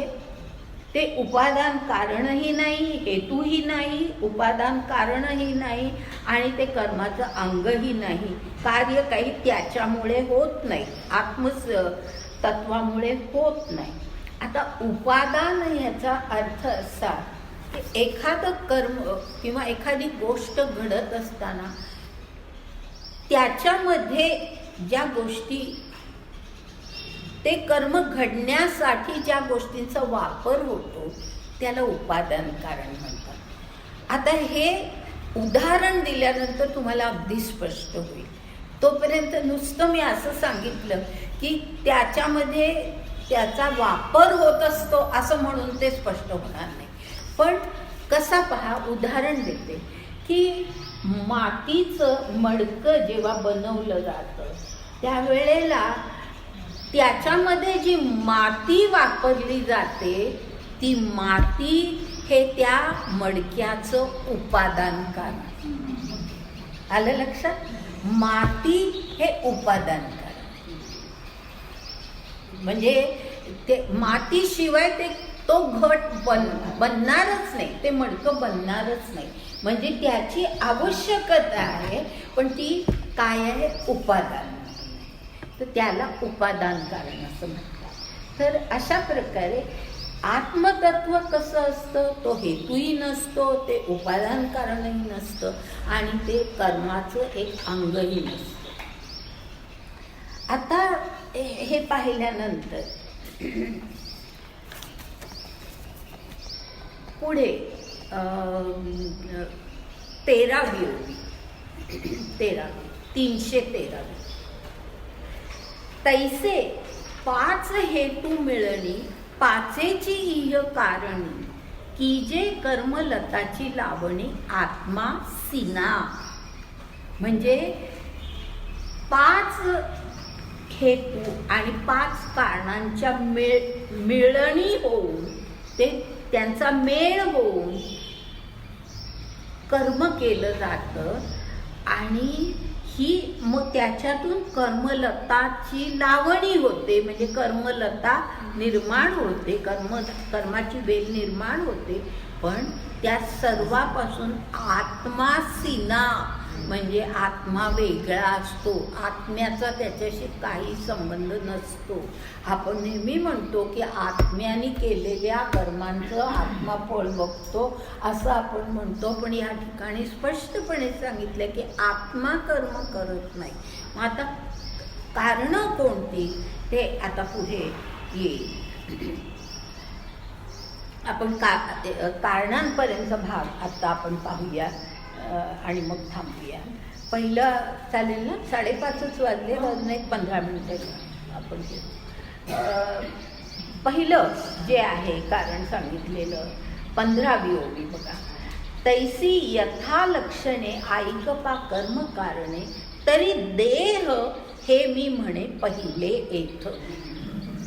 देह पाहिजे ना कर्म करायला, देह पाहिजे. त्या तो देहच कर्म करत असतो आणि त्यामुळे देह हे पहिलं कारण आहे. कशामुळे, कोणत्या कारणांमुळे कर्म घडतं, तर त्यातलं पहिलं कारण म्हणजे आपला देह. ययाते अधिष्ठान ऐसे म्हणीचे ते याचे उद्दिष्टे जे स्वभोग्यसी वसे भोगता येत. म्हणजे भोगता, आपल्याला काही भोगायचं असतं आणि ते भोग मिळवण्यासाठी आपला देह कर्म करत असतो आणि म्हणून देहाला कर्माचं अधिष्ठान असं म्हणतात की आधार आहे, तो फार मोठा आधार आहे. देह असल्याशिवाय कर्म घडणार नाही. तर त्यामुळे कर्माचं अधिष्ठान काय आहे तर देह. पुढे इंद्रियाचा दाही हाती जाचोनिया दिवो राती सुख दुःख प्रकृती जोडीजती जिये. म्हणजे इंद्रियाच्या दाही हाती म्हणजे 10 इंद्रिय म्हणजे 5 कर्मेंद्रिय आणि 5 ज्ञानेंद्रिय ह्याच्यामुळे 10 हाती जाचोनिया दिवो राती म्हणजे दिवस रात्र कष्ट करून सुख दुःख प्रकृती जोडी जती जिये. म्हणजे ही कर्म करायची आणि त्याच्यातून सुख आणि दुःख जोडून घ्यायचं. अशी ही कर्म घडत असतात. तिये भोगावया पुरुखा आन ठावोची नाही देखा म्हणून अधिष्ठान भाका बोली जे देह. ते भोगायला जो देहाशिवाय दुसरी जागाच नाही. कारण कोण भोगतं ते सुख दुःख भोगतं कोण? शेवटी आपला देहच भोगतो ना. तर तो म्हणून त्याला अधिष्ठान असं म्हटलेलं आहे.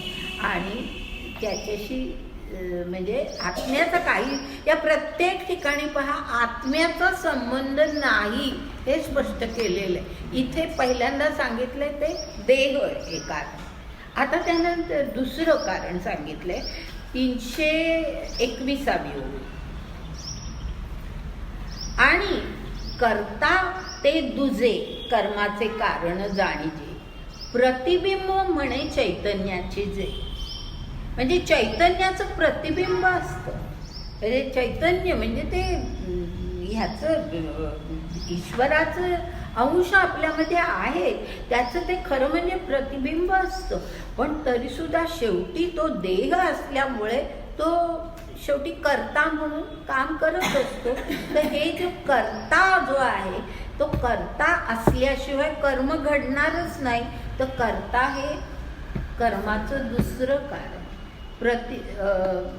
दुसरं कारण. त्यानंतर 23वी ओवी. का निद्रा भरे बहुवे राया आपण पे ठाऊवे नव्हे मग स्वप्नीची सामावे रंकपणी. म्हणजे एखादा राजा निद्रेमध्ये असताना स्वप्नामध्ये असं बघतो की आपण रंक झालो, आपण अगदी दरिद्री झालो आहोत असं तो बघतो. तसं ह्याला वाटतं, आत्म्याला वाटतं, हे जे चैतन्य आपल्यामध्ये आहे त्या चैतन्याला असं वाटतं. आणि चैतन्याचे प्रतिबिंब म्हटलंय बघा आधीच्या सुद्धा ओवीमध्ये. तो सुद्धा एक महत्त्वाचा शब्द आहे. चैतन्याचे प्रतिबिंब, प्रत्यक्ष चैतन्य नाही. प्रत्यक्ष जसा सूर्य वरती आहे तो तसाच आहे, त्याचं प्रतिबिंब पाण्यामध्ये दिसतं. तसं ह्या ठिकाणी प्रतिबिंब म्हटलेलं आहे. चैतन्याचं तो प्रतिबिंब आहे आपल्यामध्ये असलेला आत्मा. आणि तसा तो आत्म्याला असं वाटतं किंवा आपल्यालाही असं वाटतं की जसं राजाला वाटतं स्वप्नामध्ये की तो रंक झालाय, तसं पुढची ओवी बघा. तैसे आपुलेनी विसरे चैतन्याची देहा करे आभासोनी अविष्करे देहपणे. म्हणजे आपुलेनी विसरे म्हणजे आपलं खरं स्वरूप काय आहे हे तो विसरून जातो. तो जो आत्मा आहे तो आपलं खरं स्वरूप विसरून जातो. आणि त्या म्हणजे तो ते जे चैतन्य आहे ते ईश्वराचं स्वरूप आहे, पण ते आपलं खरं स्वरूप विसरून जातो. आणि देहाकारे आभासोनी अविष्करे देहपणे. म्हणजे देहालाच तो स्वतः समजतो असं, म्हणजे आपणच काम करतोय असं त्या आत्म्यालाही वाटतं. जया विचाराचा देशी प्रसिद्धी का जीवू ऐशी जेणे भाक केली देहेसी आगवाविषयी. म्हणजे ज्याला जगामध्ये जीव असं म्हणतात की जो या आता हे सगळे शब्द आपल्याला गेलेले आहेत की ह्या जगामध्ये जीव असं म्हणतात, कारण तो जो जीव आहे तो ह्या अपरा प्रकृतीतल्या सगळ्या सुखदुःखांमध्ये गुंतलेला असतो, त्याला जीव दशा आलेली असते, असा तो अशी परिस्थिती असते. आणि असा तो जेणे भाक केली देहेसी आगवाविषयी, म्हणजे तो जीव भाक करणं म्हणजे इच्छा करणं की आणा भाका म्हणतो होतो, किंवा कुठल्याही प्रकारे भाक करणं ह्याचा अर्थ की मला हे पाहिजे सर्व, अशा प्रकारची इच्छा तो करतो. आणि पुढे म्हटलंय 26व्या श्लोकामध्ये, प्रकृती ओवीमध्ये, प्रकृती करी कर्मे ती म्या केली म्हणे भ्रमे, येथ करता येणे नामे बोलीजे जीवू. आलं लक्षात की खरी कर्म कोण करत असतं? प्रकृती करत असते, आपला देह करत असतो, पण जीवाला वाटतं आपणच करतोय, म्हणजे हा सगळा त्याचा भ्रम आहे. मधल्या 2 ओव्या सोडून 29वी ओवी आपण पाहतोय. तेवी आता हे आपण तिसरं कारण पाहतोय यापासून. तेवी बुद्धीचे जाणणे श्रोत्रादी भेदे येणे, बाहेरी इंद्रियपणे फाके जिंका. म्हणजे ही जी आपली जी बुद्धी आहे, ही बुद्धी जाणते. बुद्धीची एक म्हणजे सर्वात महत्त्वाचं त्याचं वैशिष्ट्य म्हणजे जाणण्याची क्षमता बुद्धीमध्ये असते. कुठलीही गोष्ट समजावून घेण्याची ग्रास्पिंग पॉवर ज्याला म्हणतात, ती बुद्धीमध्ये असते. म्हणजे समजावून घेण्याची तिच्यामध्ये क्षमता असते. तर बुद्धीचे जाणणे म्हणजे बुद्धीला समजतं, आणि मग ती बुद्धी काय करते? इंद्रियांच्या द्वारे फाके जे का, म्हणजे सगळ्या जगामध्ये जी कर्म आपण करत असतो ती आपली इंद्रिय करतात, पण ती बुद्धी, आपलं मन आणि बुद्धी त्याला मागून सहाय्य करत असते. तर अशा प्रकारे, आणि ते सुद्धा काय, बुद्धी हे सुद्धा इंद्रियच आहे. तसं मन बुद्धी ह्याला सुद्धा इंद्रियच म्हणतात. तर ते पृथक विध करणं कर्माचे या कारण तिसरे गा जाण रूपनंदना. पृथक विध म्हणजे ही निरनिराळी इंद्रिय जी आपलं दृष्टी आहे, श्रवण हे आहे, अशी ही जी सगळी पृथक विध म्हणजे निरनिराळ्या प्रकारची करण, याचा अर्थ इंद्रिय. करण म्हणजे इंद्रिय. पृथक विध करण कर्माचे इया कारण तिसरे गा जाण नृपनंदना. म्हणजे बुद्धीचं सहाय्य असतं, पण प्रत्यक्षात कर्म कोण करतं? इंद्रिय करतात. ज्ञानेंद्रिय आपल्याला ज्ञान देतात, ते बुद्धीपर्यंत पोचतं, आणि मग कर्मेंद्रिय कर्म करतात. तर अशा प्रकारे कर्माचे इया कारण कुठलं? तर करण म्हणजे इंद्रिय, हे तिसरं कारण. त्यानंतर पुढे मधल्या 2 ओव्या गाळते. 33वी ओवी. तैसी क्रियाशक्ती पवनी असे जे अनपायिनी, ते पडिली नाना स्थानी नाना होय. अनपायिनी हा शब्द आपल्याला थोडा अपरिचित असेल, म्हणून त्याचा अर्थ सांगते. अनपायिनी ह्याचा अर्थ अखंड, अखंड, निरंतर, अखंड. अनपायिनी.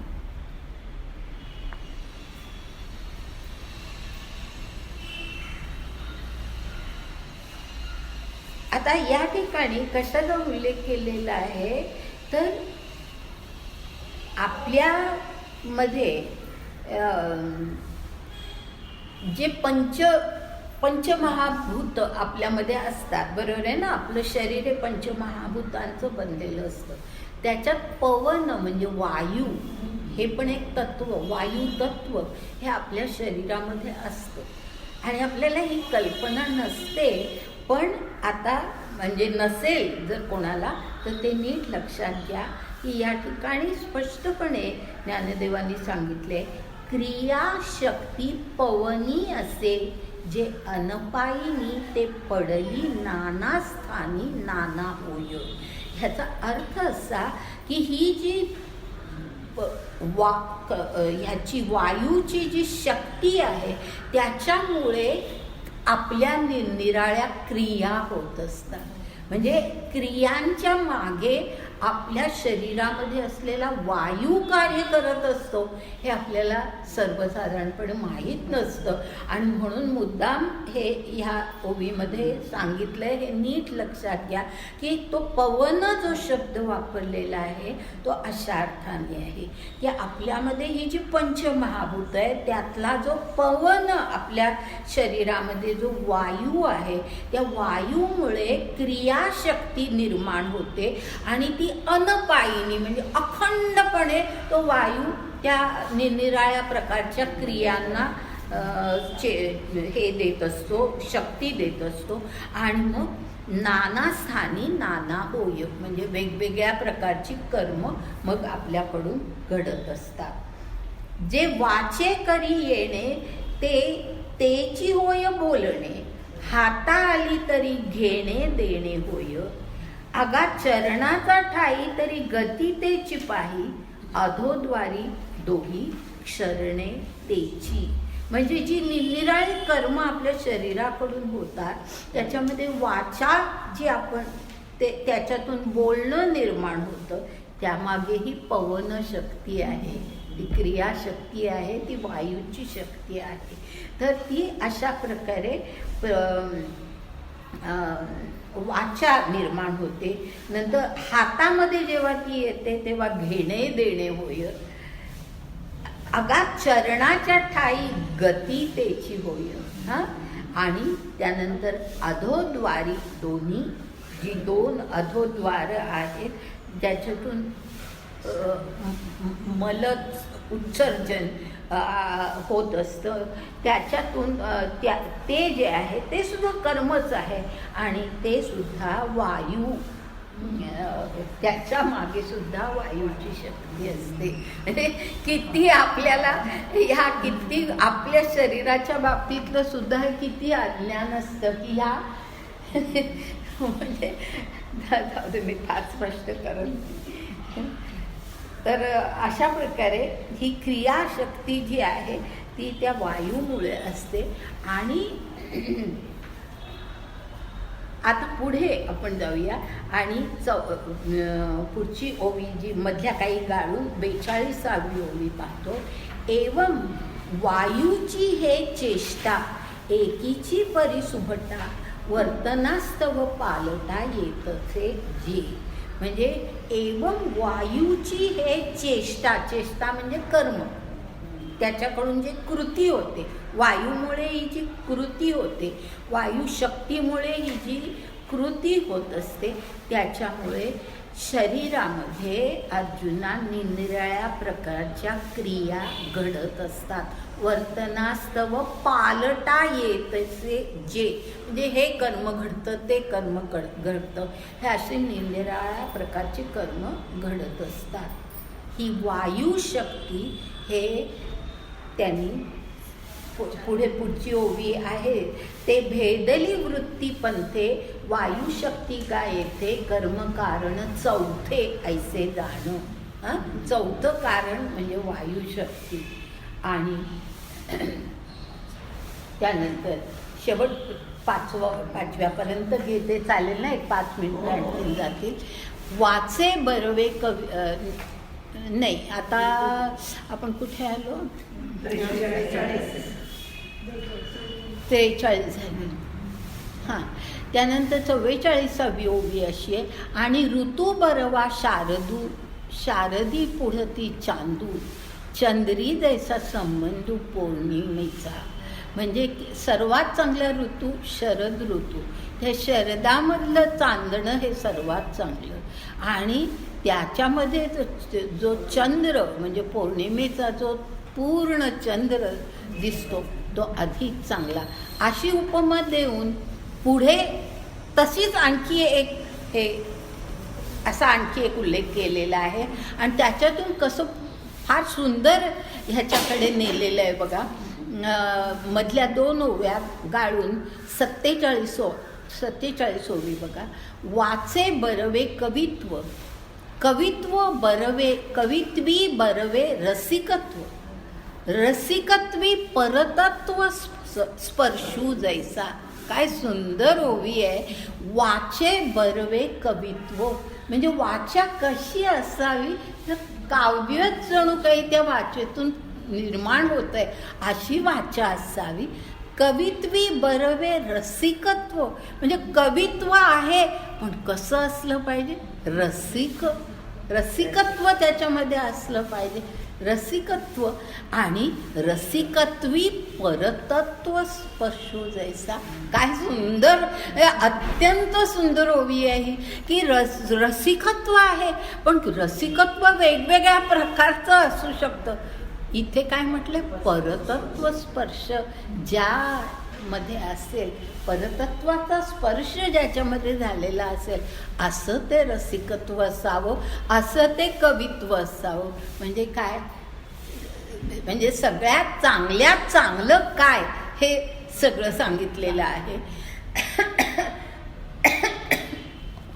आणि तसं पुढे पहा,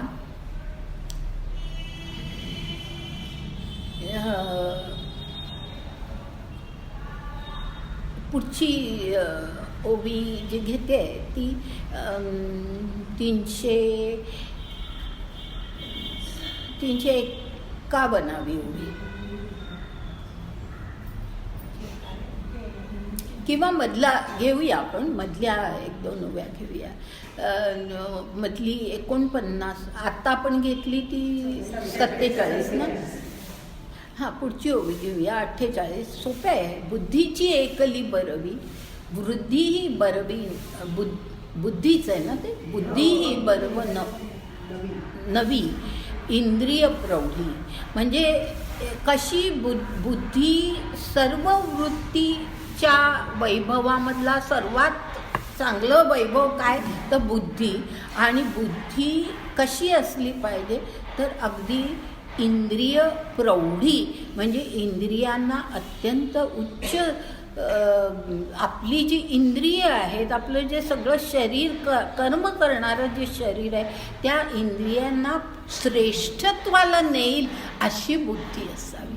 त्या इंद्रियांना श्रेष्ठत्वाला नेईल अशी बुद्धी असावी, जशी ज्ञानदेवांची बुद्धी होती. बरोबर आहे ना. उदाहरणच आहे, ज्ञानदेव हे स्वतः उदाहरण आहे याचं, की इंद्रियांना अत्यंत प्रौढ याचा अर्थ श्रेष्ठत्व, श्रेष्ठत्वाला नेईल अशी ती बुद्धी असावी.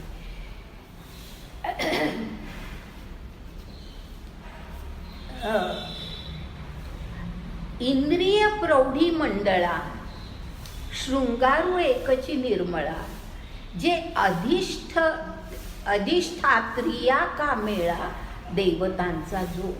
म्हणजे त्या बुद्धीला म्हणजे त्या बुद्धी, अशा प्रकारच्या बुद्धीला इंद्रियांच्या सामर्थ्याची साथ असावी. बुद्धी खूप आहे पण इंद्रियांमध्ये सामर्थ्य पाहिजे, तर इंद्रियांच्या सामर्थ्याची साथ त्याला असावी, जोड असावी. आणि त्या म्हणजे इंद्रिय सुद्धा आपली सुदृढ पाहिजे, तर त्या बुद्धीचा आपण चांगला उपयोग करू शकू. तर इंद्रिय सुदृढ असली पाहिजे, त्या इंद्रियांची जोड त्याला असली पाहिजे. आणि अशा सुदृढ इंद्रियांच्या समुदायाला अधिष्ठात्रिया का मेळा असं जे म्हटलंय ना, तर अशा इंद्रियांच्या समुदायाला देवतांचा, देवत म्हणजे सगळी देवदैवत आहेत त्यांची साथ असावी, त्यांची जोड असावी. म्हणजे एकाला दुसरं सहाय्यक, पोषक, पूरक कसं असू शकतं हे त्या ओवीमध्ये सांगितलं आहे. आणि असं सगळं सांगून मग पुढे मधली एक ओवी गाऊया आणि 351व्या ओवीकडे जाऊ. ते देववृंद बरवे कर्म कारण पाचवे अर्जुना एथ जाणावे देवो म्हणे. म्हणजे आता देवतांचा उल्लेख जो केला आहे, देववृंद म्हणजे देवतांचा समुदाय, की बुद्धीला इंद्रियांचं सामर्थ्य असलं पाहिजे. त्या सामर्थ्याला, इंद्रियांच्या सामर्थ्याला देवतांची साथ असली पाहिजे. आणि असा जो देवतांचा वृंद, देववृंद, हे जो देववृंद आहे तो कर्म कारण पाचवे अर्जुना एक जाणावे. म्हणजे आपण बाकी सगळं असलं तरी शेवटचं जे आहे की देवतांची साथ ही आपल्या कर्माला आवश्यक आहे, तेव्हाच आपल्याकडून सगळं चांगलं काम होऊ शकतं. तर हे अशा प्रकारे देववृंद बरवे कर्म कारण पाचवे अर्जुना एथ जाणावे देव म्हणे. देव म्हणे म्हणजे आता भगवंत म्हणताय. अशा प्रकारे एवं माने तुझी आयणी तैसी कर्म जाताची लेखाणी पंचविध आकरणी निरूपिली. म्हणजे भगवंत म्हणतायत, अर्जुना मी तुला आत्तापर्यंत अशा प्रकारे कर्मांची जी 5 कारणं आहेत ती 5ही कारणं मी तुला समजावून सांगितली आहेत, असं 52व्या ओवीमध्ये त्यांनी म्हटलंय. 53वी ओवी जी आहे तिथपासूनचा भाग आपण पुढच्या वेळेला, मला आठवण करा की 53व्या ओवी.